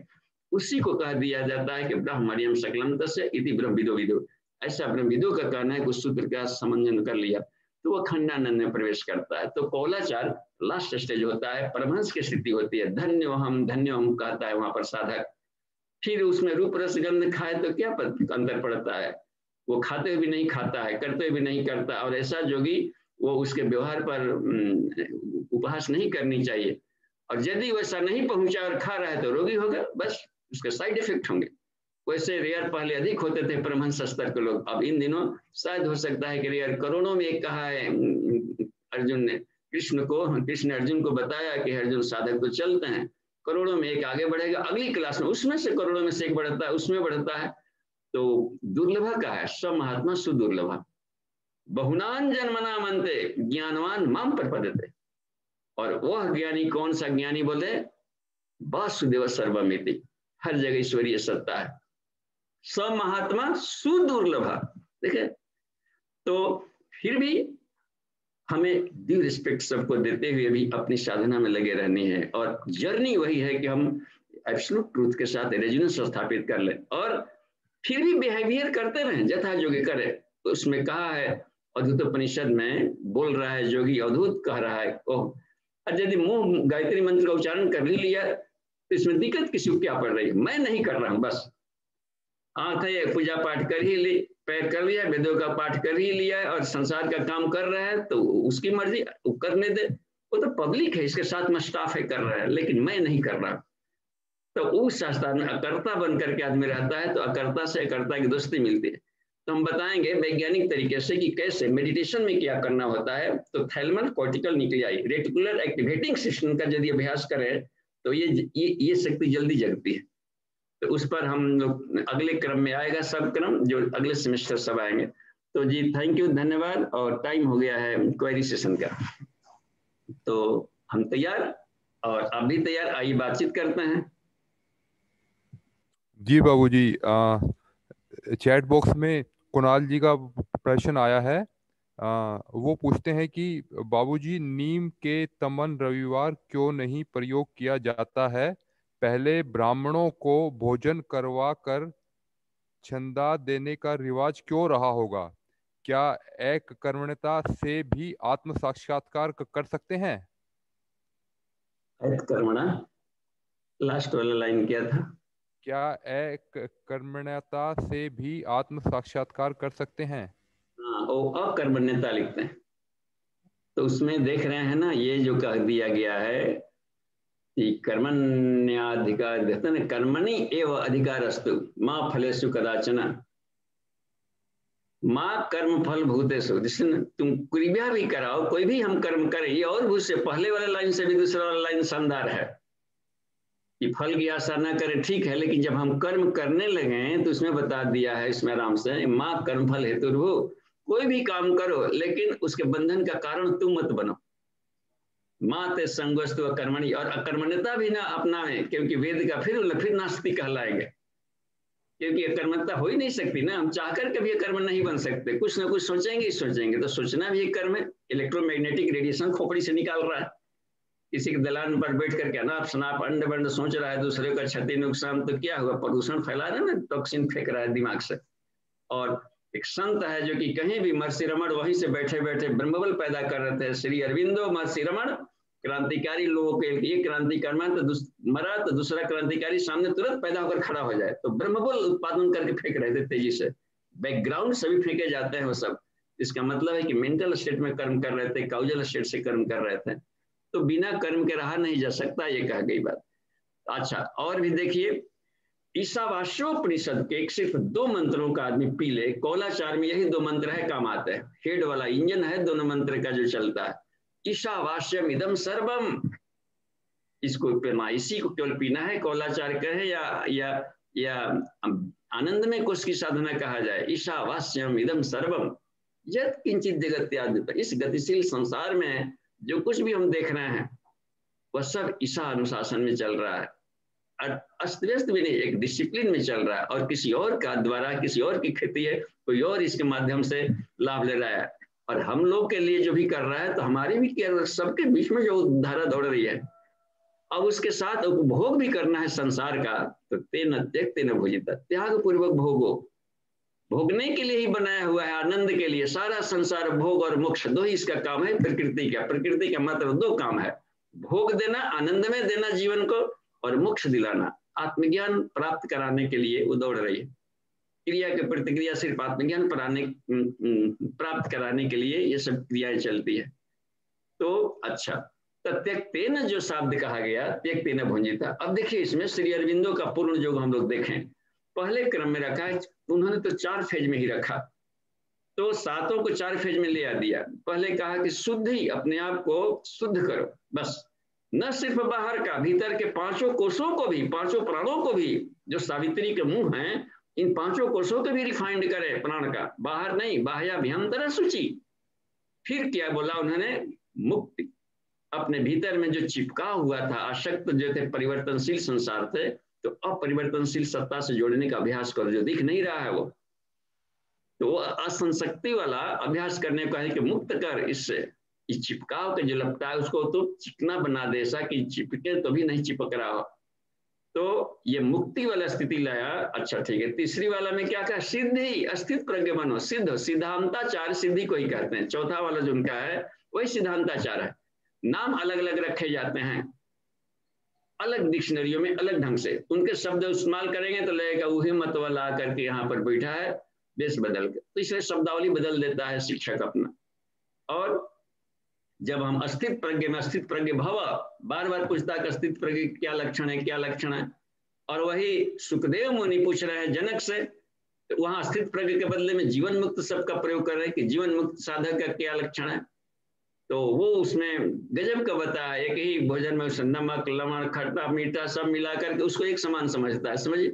अब नीचे वाले कक्षा में समझेगा तो उसको पेट खराब हो जाएगा, क्योंकि ज्ञान का स्तर बढ़ाए बिना प्रैक्टिकल कर रहा है तो जरूर रिएक्शन करेगा, और ऊपर वाला कर रहा है तो वो उसको नहीं साइड इफेक्ट डालेगा, क्योंकि वो उसमें ज्ञान का पोटेंसी बढ़ा दिया है, तो उसको उसके परमाणु चेंज हो जा रहे हैं, उसके नेचर बदल जा रहा है। तो ये गजब का सिस्टम है, शरीर के भीतर सारे चक्रों से निकलने वाले रेडिएशन सब है, तो उसमें रह गई। अच्छा देखिए, और सीधा जब हो गया, स्थित प्रज्ञ बन गया, पक गए, तब क्या कहते, भुक्ति, अंतिम स्टेज है उनका भुक्ति, यानी तेन त्यक्तेन भुंजिता, ऐसा आदमी ही संसार के भोग और मोक्ष का लाभ ले सकता है और लिप्त नहीं होगा।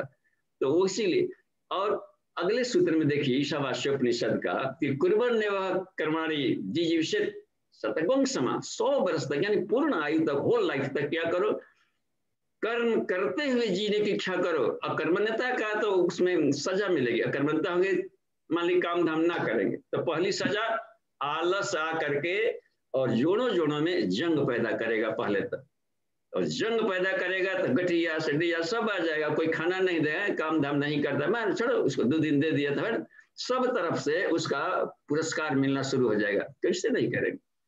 आप मत कीजिए योगा, तो देखिए कैसे क्या होता है, ईश्वर क्या करेगा, मच्छर भेज देगा कि जा करके काटो चारों तरफ से, अपनी सब योगा करवा देगा वो लोग, तो हम लोग अकर्मण्यता चल ही नहीं सकता इस संसार में। तो कहा कि तुम इसका अर्थ ये मत ना करना, शक्त होना तो अकर्मण्यता मत अपना लेना, तो थोड़ी सी भी गुंजाइश नहीं है, संसार का हर पार्टिकल दौड़ रहा है, आप नहीं दौड़ेंगे तो प्रकृति रगड़ के फेंक देगी कहीं। तो इस संसार में दौड़ते हुए नहीं दौड़ने का अभ्यास करता है। शंकराचार्य हम जगतवा सकलम शून्यम कहे, एक ने खदेड़ने लगा लाठी पर, ये सब जगह जा करके शास्त्रार्थ करके हम लोग को खोपड़ी गर्म कर देता है और फाड़ देता है, अपना चला लेता है, ब्रह्म सर्वव्यापी है करके साबित कर लेता है। एक बार लगे खदेड़े ने एक हाथी पर चढ़ करके, और कुछ उनके उनके जो विरोधी थे लगे खदेड़े ने, और शंकराचार्य भागे जा रहे और ये खदेड़ते जा रहे। तो शंकराचार्य पूछ रहा है कि अब कहाँ गया हम जगतवा सकलम शून्यम, अब क्यों भाग रहे हो? तो शंकराचार्य का जवाब क्या था कि भाग तो तुम रहे हो, मैं तो अस्थिर हूँ। ये देखिए कमाल की बात। तो दौड़ते हुए भी नहीं दौड़ता है ईश्वर, क्योंकि वो एक शांत अवस्था में है और इसी गतिशीलता है। यहाँ पर कहाँ पर कोई नहीं बोल रहा है। यदि हम अपने आप को देखें और एनर्जी लेवल में देखें, न कोई बोल रहा है न कोई सुन रहा है। तो ये अवस्था में थी तो आकर्मण्यता वाली नहीं स्थिति चलती है, पा नहीं सकते हैं। ये उनकी बात आ गई तो इनका लगता है कि कुणाल जी का प्रश्न का उत्तर मिल गया होगा जी। जी बाबूजी, अब विक्की भैया का हैंड रेज है, वो कुछ पूछना चाह रहे हैं। जी भैया। प्रणाम बाबूजी। जी बाबूजी, सभी शब्दों की आत्मा ओम को मतलब दैनंदिन साधना में, अपने लोकाचार में हम कैसे प्रैक्टिस करें, कैसे अभ्यास करें, उस पर पहले भी बहुत कुछ बताया बाबूजी, आज भी आपसे सुनने की इच्छा है। हाँ, प्रणाम बाबूजी। फिर कान डिस्टर्ब कर देगा, फिर कौलाचार कहाँ रहे। मस्ती जिसकी खंडित ना हो वही कुल, माने अपने अपने कुल को पकड़ लिया है, और कुल को ब्रह्म कहते हैं।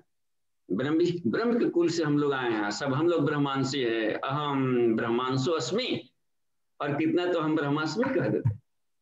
वो कब हम ब्रह्मास्मि कहे होंगे? जब अपने आत्मा के भी भीतर में झांक कर देखा होगा, अरे हमारी तो सत्ता ही नहीं है, उसी की सत्ता पर हम अब तक से फुदक रहे थे। तो उस हालत में अपने को कहेगा ना कि हम ब्रह्मास्मि। तो यह रह गया हम ब्रह्मांशोस्मि। ईश्वर ने इन्हें कहा कि ईश्वर अंश, तो मान लें कि उसके अंश हैं, तो वो निर्लिप्त है, तो हमको भी होना चाहिए। किसी भी तरह के शब्दों में ब्रह्म को ढूंढ लेना चाहिए। कोई भी शब्द आप देख लेते हो कहीं पर, अटपटे हो या सटपटे हो, तो त्राटक से उसको खोज लीजिए। एक क्लू बताते हैं, कोई शब्द मिलेगा। मान लें कोई गाली दे दिया, हाँ अपने को गाली लग रहा है, लेकिन गाली उसका अपना नहीं है। जिन शब्दों का प्रयोग किया है वो पहले से पेड़ पर फले हुए थे, संसार में दौड़ रहे थे, उन्होंने तो सिर्फ माला एक बनाया है। उनको अच्छा लगा हुआ कि आज इनके इसी माला से स्वागत करेंगे। हर कोई अपने भाव से स्वागत करता है। तो मान लें कि कुछ इस तरीके से अपने ट्यूनिंग के आधार पर तमोगुणी स्वभाव में होंगे, उसमें आवेशग्रस्त होंगे, तो ऐसा ऐसा फूल गोला वैसे ही हाथ लफाते होंगे, बड़का वाला ना मिलकर चलिए कुछ ले लेते हैं, तो उनको अपने नेचर के साथ ही वैसे शब्द मिल जाता है। उन शब्दों को उन्होंने माला बनाकर हमारे सामने जब पहुंचे होंगे सामने, नहीं पहना दिया होगा, तो अपने को खुश हो जाइए कि कम से कम माला पहनाया। तो अब चाहे गाली की माला है या कुछ भी, तो अपने रिएक्शन दिया, तो कुछ ना कुछ अपने भाव को व्यक्त किया है। तो हर करने वाला अपने अपने को, आपको नहीं डिस्टर्ब करता, वो अपने भाव को खोलता है कि मैं अभी इस स्टेट से गुजर रहा हूँ, यानी मेरे मरीजपन का अभी ये दौर चल रहा है। तो ठीक है, अब उनके शब्दों में देखें। एक चिकित्सक कभी भी मरीज के भाव से खिचलाता नहीं, फिर उसका हॉस्पिटल नहीं चलेगा। जब मरीज गए, मरीज आ गया, अरे कहाँ से तो मरीज आ जाते हैं, तब फिर क्या डॉक्टरी चलेगा। तो संतों के मरीज ऐसे ही लोग होंगे कि संत हो गए स्पिरिचुअल डॉक्टर, चिकित्सक हो गए, तो इनके वही होंगे ना जो स्पिरिचुअल माइंडेड ना हर वो तरीके का है, तो व्यवहार ऐसे ही करेंगे। तो एक तो अपने को उदार प्रकृति वाला तुरंत बना लिया जाए कि अपने आप को हमेशा समझें कि हम एक स्पिरिचुअल डॉक्टर हैं। तो अच्छा ठीक है, और वहां से मान ली कर दिया, कोई वाक्य बोल दिया है, तो कुछ शब्दों को माला बनाकर हमके पढ़ना है। तो वाक्यों में त्राटक करें हम लोग। कैंडल वाला त्राटक नहीं काम आएगा कि सूर्य पर कैंडल पर करे, ऐसे आंख खोल कर देख लेंगे तो क्या, आंख बंद करके भी सोच लिए। उस शब्दों के भीतर कॉन्सेप्ट त्राटक हम करें जो नहीं दिखाता है कॉन्शसनेस पर। तो उन शब्द वाक्यों पर त्राटक करेंगे तो उसके टुकड़े टुकड़े दिखने लगेंगे।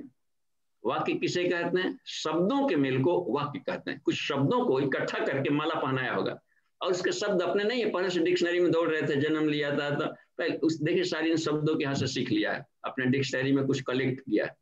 बेचारे के पास वैसे उसी शब्द थे इसलिए ऐसे बोलता है। फुहर शब्दों का प्रयोग करते हैं, उनके डिक्शनरी में वैसे शब्द होंगे, तो उन शब्दों का सोचते होंगे कर लें, और उतना कंट्रोल नहीं होगा तो बोला जाता है बेचारे से। तो वो भी दया का पात्र है।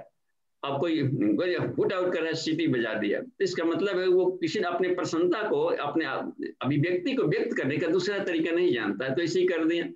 तो ऑपरेशन करने वाला उसको दूसरे ढंग से ऑपरेशन करता। तो अब ताकि अस्थाई बजाना छोड़ दीजिए, तो पहले तो आप देखें उसके मरीज का जड़ को पकड़िए कि कहाँ से इसकी जड़ें चली है और क्यों ऐसा बनाया गया होगा। तो वाक्यों पर त्राटक किए तो शब्द पकड़ में आया। अब शब्दों का त्राटक किया जाए कि शब्द कैसे बनते हैं, तो कुछ अक्षर दिखाई पड़ेंगे साफ साफ, क्योंकि अब डिजिटल फोटोग्राफी लेने लाएंगे, उन पर त्राटक कर रहे हैं। तो अक्षरों के मेल को शब्द कहते हैं। यहां तक पहुंच गए त्राटक से। अब अक्षर पर त्राटक किया जाए, हर एक अक्षर पर। तो अ और इसमें क्षर शब्द है, माने जिसका नाश नहीं होता है वो अक्षर है। और नाश नश सिर्फ एक ही तत्व का नहीं होता है, जिसको हम परब्रह्म कहते हैं, ब्रह्म तत्व। यानी हर अक्षरों में, हर शब्दों में, वर्णानाम च इसमें है ना, अर्धानाम और रसानाम तो छंदसामपि मंगलानाम च कर्तारौ वंदे वाणी विनायको। हर अक्षरों में, हर शब्दों में, हर रसों में, हर अलंकारों में सरस्वती और गणेश रहते हैं। तो वो तो बहुत ही प्रिय, हमारे तो इष्ट हैं दोनों। तो जब ब्रह्म का बोल रहा है तो या तो उसको हम लोग अटपटा मान लिए, तो या तो अपनी खोपड़ी खराब थी, या तो फिर कान खराब था। वो नहीं खराब था, वो तो अपने स्वभाव के अनुसार अभिव्यक्ति दे रहा है। तो ये साधक जाते हैं तो हर जगह मिलेगा, किसी भी शब्द के। अक्षमालिको परिषद पढ़ लेंगे तो सारा भ्रम दूर हो जाएगा कि हर शब्द के, हर अक्षर के एक उसके पॉजिटिव और हाईली पॉजिटिव अर्थ होते हैं। ईश्वर तो बैठा रहता है, एक संसारिक अर्थ होता है, क्योंकि प्रकृति ब्रह्म भूला हुआ रहता है, तो कम से कम ड्यूअल नेचर का तो जरूर होगा वो। तो यही रह गई बात, अपने को चयन करना है, तो हमेशा अपने को ट्यूनिंग करें। तो यदि प्रकृति वाला अर्थ लगाएंगे तो उठल पठल हो सकता है, और यदि ब्रह्मोला अर्थ लगाएंगे तो वही हो जाता है सहस्रार चक्र की साधना। यानी अज्ञा चक्र से ऊपर की जर्नी करें, और वहां पर सिर्फ आत्मा और परमात्मा के बीच में क्रीड़ा चलती है। तीसरा का उसमें गुंजाइश नहीं है, सारी नाड़ियां यहीं से रुक करके इधर खत्म हो जाती, एक ही सूत्र जाता है वहां पर से। तो यह है कि तो हमें लगता है कि कुछ समझ में पकड़ में आ रही होगी कैसे देखें। तो हम लोग जब नाद योग के कक्षा चलेगी तब उसमें सब क्लियर हो जाएगा। जी जी, प्रणाम बाबूजी। जी प्रणाम। जी बाबूजी, अभी और प्रश्न तो नहीं है। एक प्रश्न मेरा है बाबूजी। जैसे कि आपने आकाश के विषय में बताया कि जो आकाश हम इन आंखों से देखते हैं, इसके अंदर भी दो आकाश घुले हुए हैं, चित्ताकाश और चिदाकाश। तो इस आकाश से अगर हम जो है चित्ताकाश में जाते हैं तो उसके बीच में क्या है, मतलब उसके जाने का रास्ता, मतलब कि उसके बीच में ऐसा क्या है कि हम एक आकाश से दूसरे आकाश में जाएं, फिर दूसरे से तीसरे आकाश में चले जाएं। तो इसके थोड़ा सा बताइए बाबूजी। हाँ, अब देखिए, इसको हम लोग बिल्कुल ग्रास रूट के एग्जाम्पल से चलें। ब्रह्म है, ज्ञान कड़ा होता है, लेकिन सरलीकरण के लिए एग्जाम्पल्स लेने पर बिल्कुल सरल भी हो जाता है, बच्चों की तरह सरल हो जाएगा। जैसे दूध भी लिक्विड है, पानी भी लिक्विड है। तो दूध में पानी मिला दिए, तो अब कहा कि इसमें से पानी में अब दूध में जाओ, तो सिर्फ दूध के गुणों के माध्यम से उसमें जाएगा, सिर्फ पानी वाले नेचर में ना जाएगा। पानी में जाओ तो पानी वाले नेचर के साथ में उसको देखने का एंगल ऑफ विजन सिर्फ चेंज किया जाता है उसमें देखने का, दूसरा कुछ नहीं। अच्छा, पानी में पानी कोई मिला दिया हो, तो इधर के पानी में कोई गंगोत्री का पानी मिला दे, तो दोनों के पोटेंसी में तो अंतर रहता है ना जी। वहां के बिल्कुल रिफाइंड है, उसमें मेडिकेटेड है, प्लस जाके स्पिरिचुअलिटी भरी पड़ी है। और इस पानी में मिला देंगे जहां पर कुछ और खारिया है, तलिया है, उस इलाके के नेचर को गुण लिए हुए, और वो भी भूल गया।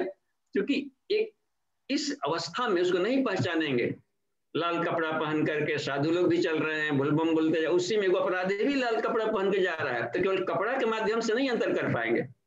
जब भी उसके हाव भाव, बिहेवियर, उसके थॉट का उधर भीतर जाएंगे तो पकड़ में आ जाएगा कि ओ ये तो छलिया घुस गया है, देखता होगा कि इस भेष में रहेंगे, लूटेंगे तो हम नहीं पकड़ाएंगे, तो धर्म के आड़ को उन्होंने ले लिया। तो इसी तरीके से लुटेरे कहीं भी चले जाते हैं जहां पर लगता है कि यहाँ पर हम सुरक्षित रहेंगे लूटने में, तो उसके द्वारा, लेकिन जहां उसके गुणकर्म स्वभाव देखे जाते हैं तो उसमें पकड़ में आ जाते हैं।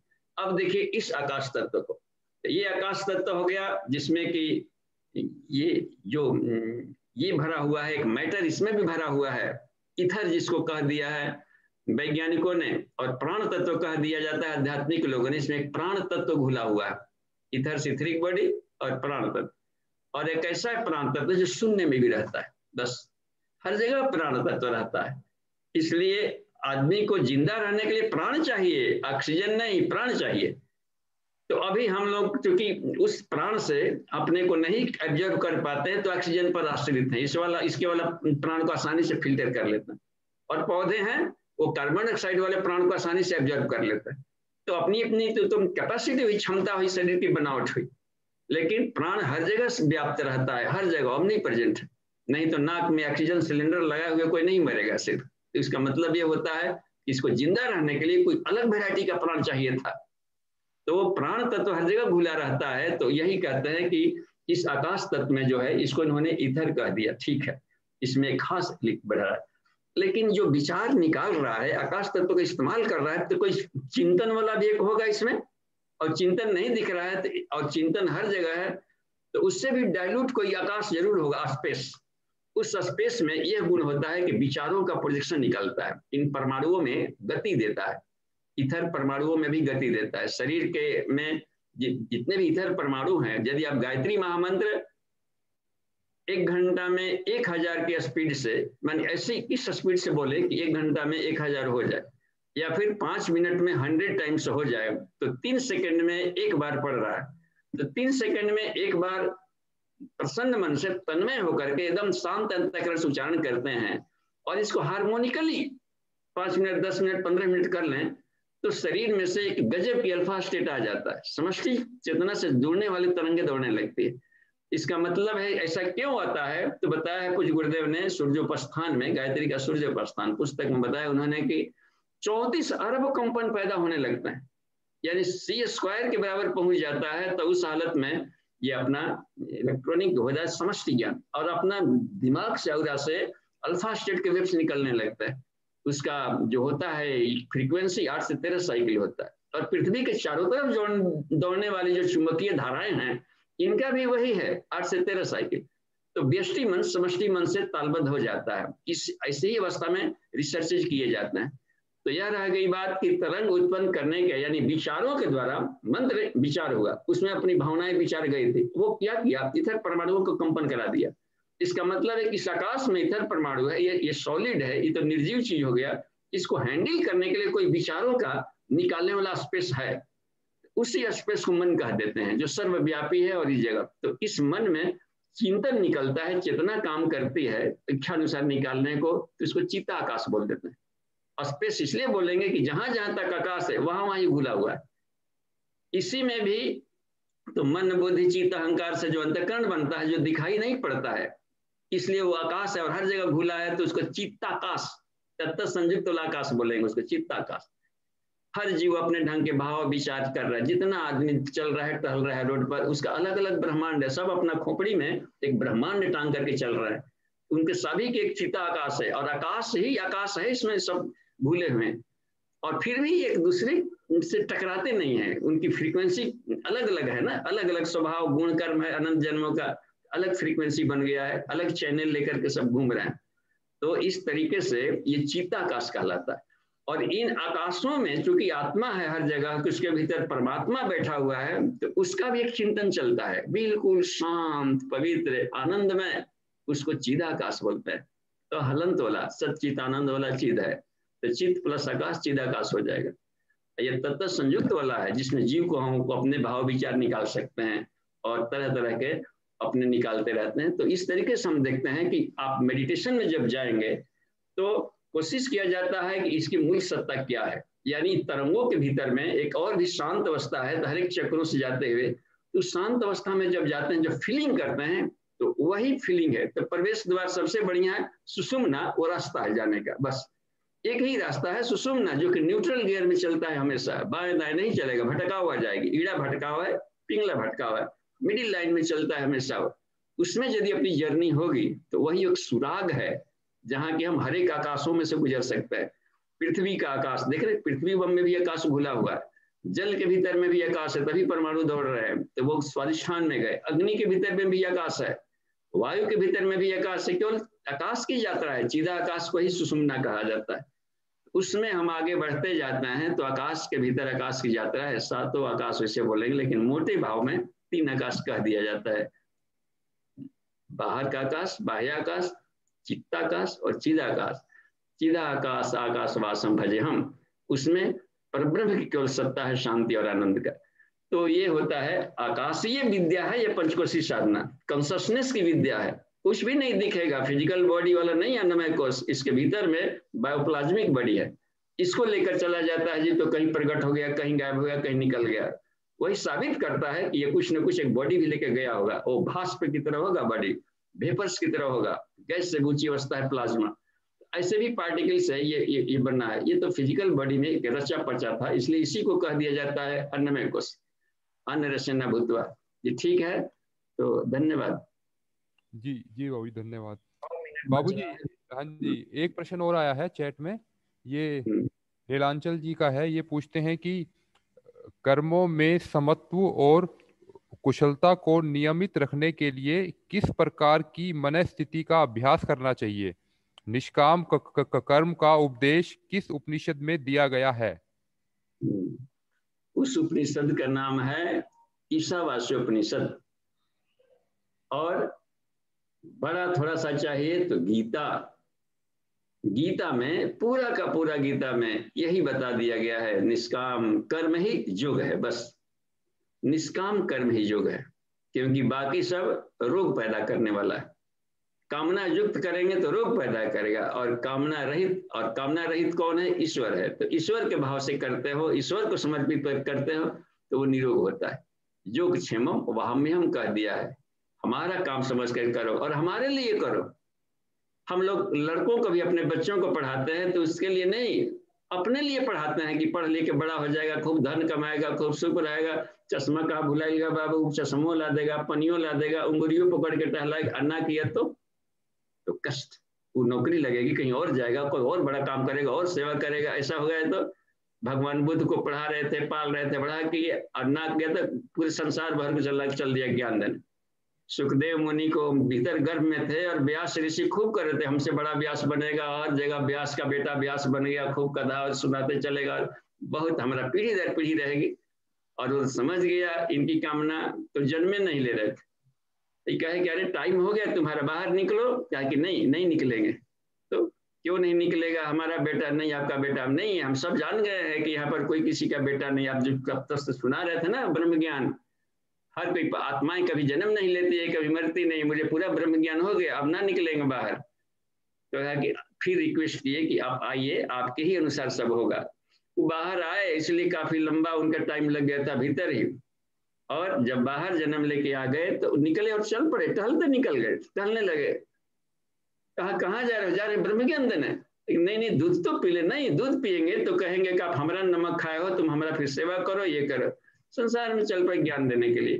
तो क्या कहा जाता है कि हम लोग जो करते हैं कोई भी काम अपना मानकर करेंगे तो अपना अधिकार हो तो उसमें थोप देंगे, और ईश्वर का काम मान कर करेंगे। ईश्वर ने एक लड़का दे दिया है जो हमारे गर्भ से आ गया, ईश्वर की दी हुई संपत्ति है, तो उसको इसलिए दिया है कि तुम खूब प्यार देना, इसको खूब और खूब शिक्षा देना, ज्ञान देना, संस्कार देना, बलवान बनाना, क्योंकि मेरा बेटा है और ये ड्यूटी तुमको दे रहे हैं। और जब जरूरत पड़ी तब ले जाएंगे हम, और हमारी मर्जी से काम लेंगे, लेकिन पूरी की पूरी जिम्मेवारी करनी है। हम लोग भगवान के मुंशी भर हैं काम करने वाले। तो इस भाव से यदि हम करेंगे तो संसार में मजा आ जाएगा। इसी भाव का अभ्यास करना पड़ता है, एक दिन में ना होता है, धीरे धीरे 5 मिनट चला ऐसा, तो बाकी समय में अन्य भाव से चला, फिर 5 मिनट से 6 मिनट इस भाव में रहेंगे। तो भुलकड़ी को याद करते रहे तो कैसे नहीं आएगा भुलकड़ी? तो प्रतिदिन स्वाध्याय किया जाए, हर स्वाध्याय, और रात दिन स्वाध्याय करो, अपने आत्मा को रीड करते रहो बार बार, हमेशा। कभी तुलसी ने कहते कि सोहम भाव में रहो, मैं ये नहीं मैं वो हूँ। तो उस भाव से करेंगे तो साफ है कि वो लिप्त नहीं होगा। तो न लिप्त कर्म वाला है कि विज्ञान में कोष में स्थित होकर करने वाला साधक कभी लिप्त नहीं होता और पुनर्जन्म नहीं होता। कोई भी साधक हम में से जितने एडमिशन लेकर रिसर्च कर रहे हैं, मनोमय कोष को पार की और विज्ञान में कोष में पक गए, तो समझिए कि अब रीबर्थ की जर्नी खत्म हो गई। तो यह कमाल की बात है, ऊपर में तो कहना ही नहीं है। और भी मजा, आनंद में पार कर गए तो और भी कमाल की बात आ जाएगी। तो जब चाहेगा रीबर्थ, ऐसा नहीं कि हमको जन्म लेने का अधिकार खत्म हो जाएगा। जहां चाहेंगे वहां जाएंगे, किसी भी लोक में जाएंगे, लेकिन अनकंडीशनल, कोई बिना कंडीशन के जाएंगे। और कोई वहां पर चाहे जब किया गए, जब तक आ गए, सभी लोगों में फ्री पास मिल जाता है। इसी को कहते हैं बंधन से मुक्त हो गया, जन्म मरण के बंधन से मुक्त हो गया। और एक होता है कि नहीं, कर्मफल की व्यवस्था में लिया है और इतना भोगना पड़ेगा तभी जाकर छोड़ेंगे, बस ऐसे नहीं छोड़ेंगे, टाइम हो गया छोड़ दीजिए मालिक, नहीं, इतना टाइम तक करना होगा, तुम समझो बस। तो ये बंधन मुक्त का मतलब ये हुआ करता है, जीवन मुक्त, जरा मरण से मुक्त हो गया, यानी फ्री पास मिल गया, सारे लोगों में फ्रीडम, फ्री बस। और इसमें भी वो लफंदर नहीं बनता है, अपनी नैतिकता, अपनी मोरलिटी, क्योंकि वो ईश्वर बन चुका रहता है, ईश्वर का अंश बना रहता है, तो उसे कहीं गलत हो ही नहीं सकता है। तो इस भाव में तो ये अभ्यास किया जा सकता है। अभ्यास से न तो कौनते, बस अभ्यास और वैराग्य। तो अभ्यास में अध्ययन भी किया जाए, अध्ययन का अभ्यास मेंटल और प्रैक्टिकल के लिए अपने ड्यूटी को किया जाए। अलग कहीं हिमालय पहाड़ नहीं भागना, जो भी ड्यूटी है, नौकरी चाकरी, खेती गृहस्थी, श्रमिक, संगीत गा रहे, खो जाइए संगीत में।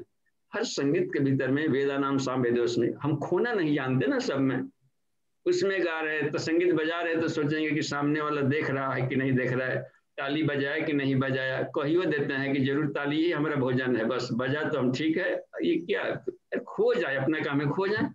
तो खो जाने की जो कला होता है ना, बस वही असली चीज है। बस खो गया, भूल गया, बस भूल गया है बस।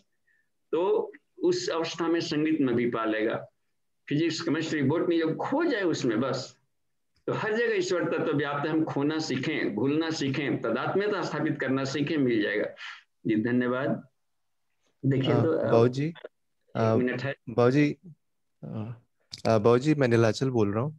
हाँ जैसे जी। कि आपने प्रश्नों के उत्तर दिए हैं, तो मुख्य जो प्रश्न था मेरा, वो ऊपर में पहला वाला प्रश्न था। भैया ने शायद दोनों मिक्स करके बता दिया आपको एक साथ में। तो मुख्य हाँ प्रश्न ये था बाबूजी कि जो समस्या हमेशा, अगर हम लोग को किसी भी चीज का अध्ययन करते हैं, उपनिषदों का किसी तरह का भी स्वाध्याय हम लोग कर रहे हैं, तो ये भाव हमेशा हमारे पास रहता है कि समत्व और की कुशलता, इस तरह की चीजें हमारी रहती है कि हम लोग का जो अभ्यास हो, जो हमारे कर्म हो, वो अच्छे हों। लेकिन इनकी नियमितता और इनकी जो निरंतरता है, उसको अचीव करने में यही समस्या आती है। तो वो कैसे सही करा जाए, या मनस्थिति हमारी किस तरह की हो जिससे हम इसको नियमित रख सकें, ये प्रश्न था बाबू जी। हाँ जी। धन्यवाद। इसमें 1 सप्ताह का केवल है। जो मन है सिर्फ 1 सप्ताह नानुनच करता है। तो पहले अपने एक रूटीन बनानी चाहिए। अध्यात्म की पहली कक्षा होती है कि रहन सहन के सिद्धांत, अपने टाइम मैनेज पहले सीखना पड़ता है, और रेगुलरिटी उसी में आएगी कि सुबह है, मैं एक बनाई है कि हम सुबह में इतना बजे हमको जगना है, और जगेंगे तो कम से कम ये जरूर रखा जाए कि सूर्योदय से पहले जाएंगे, क्योंकि हमको उससे भी फीडिंग का लाभ लेना है। उसमें आत्मज्ञान बढ़ाने वाली और बुद्धि बढ़ाने वाली किरणें आते रहती है उस समय, तो उसका हम लोग लाभ लें, और जग करके उषा पान वगैरह कर लेंगे, और कुछ ना कुछ स्टडी करते रहेंगे उस समय, ताकि ड्यूटी तो होगा, जगने के बाद अपनी ड्यूटी आ रही है, तो उस समय अपना पढ़ लिया जाए। बस स्वाध्याय आत्मिक की और उषापान करते रहे, ताकि 2 in 1 3 in 1 चलता रहे, और फिर जाकर के प्रेशर बनेगा, बढ़िया से जाइए, शौच वगैरह कर लें। जब आ जाए तो उसमें योगा का भी रूटीन में रखिए। पर डे भले 5 मिनट करें, 3 मिनट करें, और 3 मिनट यदि रेगुलर 1 सप्ताह भी कर लेंगे तो वो आदमी बढ़ जाएगा। जो घंटों करता है, कभी 10 बजे, कभी 20 बजे, कभी ऐसे कर लिया, कभी किया, कभी ना किया, कभी 4 दिन का बच्चा खुचा एक ही दिन कर लिया, तो उसका रिजल्ट नहीं आएगा। लेकिन 3 मिनट भी ईमानदारी से पर डे उसी टाइम पर करेंगे तो हिला देगा ब्रह्मांड को। रेजिनेंस, एक सर्कैडियन सिस्टम से पूरा बॉडी काम करता है, पूरा मेंटल जो नर्वस सिस्टम है सब एक लयबद्ध गति से काम करते हैं। लयबद्धता के साथ जोड़ना जरूरी है। किसी को नियमितता कहा गया, वो तब आएगा जब एक खास टाइम पर एक बहुत बड़े गाइडर को आप 5 ग्राम के भी कॉर्क से टुक टुक टुक एक खास इंटरवल में यदि ठोके, बड़ा गाइडर हिलने लगेगा। ये हुआ करता है ताल का बद्दी। तो नियमितता के लिए है कि हम अपने रूटीन वर्क एक बना लें। इतना बजे जगना है, ठीक है, जगने के साथ उषापान करेंगे, पर डे हम उपनिषद का अध्ययन करेंगे। उसके बाद जब शौच वगैरह जाएंगे, उसके बाद आएंगे तो योगा कर लेंगे। बस योगा को जरूर बना के रखा जाए, ये शरीर साथ देगा। तो योगा में 5 का कर ले। 5 मिनट करना है तो 1 मिनट फिजिकल, 1 मिनट प्राणमय कोष का एनर्जी लेवल बढ़ा ले, 1 मिनट अपने मेंटल स्टेट ऑरा को भी रिफाइन करना, 1 मिनट में अपना इमोशनल बॉडी को भी कर लें, 1 मिनट में अपने मस्ती और आनंद वाली लेयर को भी ठीक कर लें। तो अपनी गाड़ी से दिन भर काम लेना है, और हर काम में ये 5 फैक्टर काम का आते हैं। 5 उंगलियों की तरह 5 साथ रहता है, गुड इफिशियंसी आएगी। तो अपने को केयर करना हम सीख लेंगे। तो योगा भी हो गया, उसी को प्रेयर कर सकते हैं। और उसके बाद में जब आएगा भोजन वगैरह भी करेंगे, तो आप टाइम बना ले, इतने बजे फिर खाएंगे। खाते समय भी देख लें कि हमारे शरीर के लिए फायदेमंद है कि नहीं, ओवर डाइट न करें, और प्रसन्न मन से खाएं। 3 फैक्टर केवल काफी है। और इसके बाद ड्यूटी बना ले, 8 घंटा ईमानदारी से काम करें। तो जो भी अपनी ड्यूटी है, नौकरी चाकरी खेती गृहस्थी, जो अपना बिजनेस, जो भी ड्यूटी है, उसको भगवान का काम मानकर करें, और अपने 5 रिफाइंड बॉडी को उसमें इस्तेमाल करते हैं, प्रसन्न मन से करें। तो आदमी थकेगा नहीं, और दक्षता भी आएगी, प्रमोशन भी होते जाएगा, मालिक भी खुश रहेगा, ईश्वर भी खुश रहेगा, हमारा काम मानकर कर रहा है। मालिक का काम नहीं मान रहा है, आज का काम हमने दिया है कि आज इतना फाइल को डिस्पोजल कर देना है, उतना कर दिया, इतना काम कर लेना, इतने खेत को तुमने निकाई गुड़ाई कर लेनी है। तो इस भाव से बिल्कुल प्रसन्न मन से स्लो स्पीड भी हम करेंगे तो slow but steady wins the race, जीत लेगा। इसने मस्ती में अपना करते जाइए और उसी में थोड़ा सा पीरियड आप रख लें मनोरंजन के लिए। रिक्रिएशन भी बहुत बड़ा खुराक होता है, माइंड को रिलैक्स देता है। और रिक्रिएशन में हमेशा देखा जाए मनोरंजन में कि कुछ वैसा मनोरंजन करे जो मन तो को ताजा भी कर रहा हो और कुछ नया भी सीख लेते हैं। और जब रात्रि को उसमें होता है, जब सोने की जब बारी आती है तो उस समय सोते समय एक मन ही मन दिन भर के कामों का ये सोचे कि आज कहाँ कहाँ से भूल हुई है, इसको और बढ़िया कैसे किया जा सकता था। संसार तो ताली बजाएगा ही अच्छा सुध देख करके, कुछ ये भी करेंगे, कुछ नागों सिकोड़े होंगे, कुछ तालियां बजाए होंगे। तो अपने को देखना है, उसके न नागों सिकोड़ने पर जाना है, न तालियों पर जाना है। अपने को देखना है कि इसको और बेटर हम कैसे कर सकते हैं। बस अच्छा, आज जितनी क्षमता तय किया, कल यदि शरीर मिल गया फिर से, यदि जीवित बच गए सोते जगने के बाद में, तो कल फिर से इससे बेटर जिएंगे और ईश्वर को बिल्कुल समर्पित कर दिए, तेरा तुझको अर्पण। बस तो इतनी गहरी नींद भी आएगी, आनंद आ जाएगा। दूसरे दिन जैसे ही जगते हो, जगते ही ये सोच लीजिए, अभी बिछावन पर लेटे लेटे सोचते रहे, क्या बैठे, कोई नौटंकी नहीं, लेटे लेटे क्षीर सागर में पड़े सोचिए केवल आज कहाँ कहाँ जाना है, क्या क्या करना है, ये सब है। तो वो मन ही मन एक रूटीन बन रहा है और वो बहिर्मुखी मेडिटेशन चल रहा है। जिनसे मिलेंगे उनको बेटर तरीके से आज निपटा लेंगे, इसको ऐसे निपटा लेंगे तो एक फुल स्टॉप मिल जाएगा। और चूंकि ये सारे काम करने हैं तो एनर्जी चाहिए, तो इसलिए हम थोड़ा सा योगा हुआ करके उसके लिए चार्ज कर लेके जाएंगे। तो ये बहुत सरल तकनीक है इसको करने का, इसको बोलते हैं रहन सहन का सिद्धांत। और ये एक सप्ताह भी कोई कर ले तो फिर मन साथ देने लगता है। बगावत सिर्फ एक सप्ताह तक करता है, ढेर उसकी सत्ता नहीं है और अपनी फिर चलने लगती है। जी धन्यवाद। और शांति पाठ का समय हो गया है, फिर मिलते हैं कभी। अब तो नवरात्रि समापन कर दिया गया, आज पूर्णावृत्ति कर दी जाएगी और 7 स्टेप्स की कक्षा हो गई है।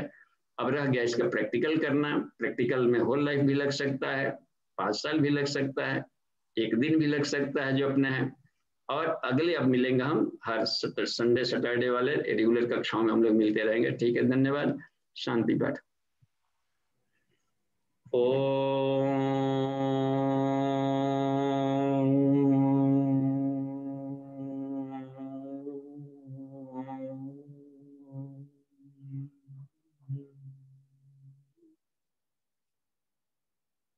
शांति शांति शांति। समाप्ति। प्रणाम।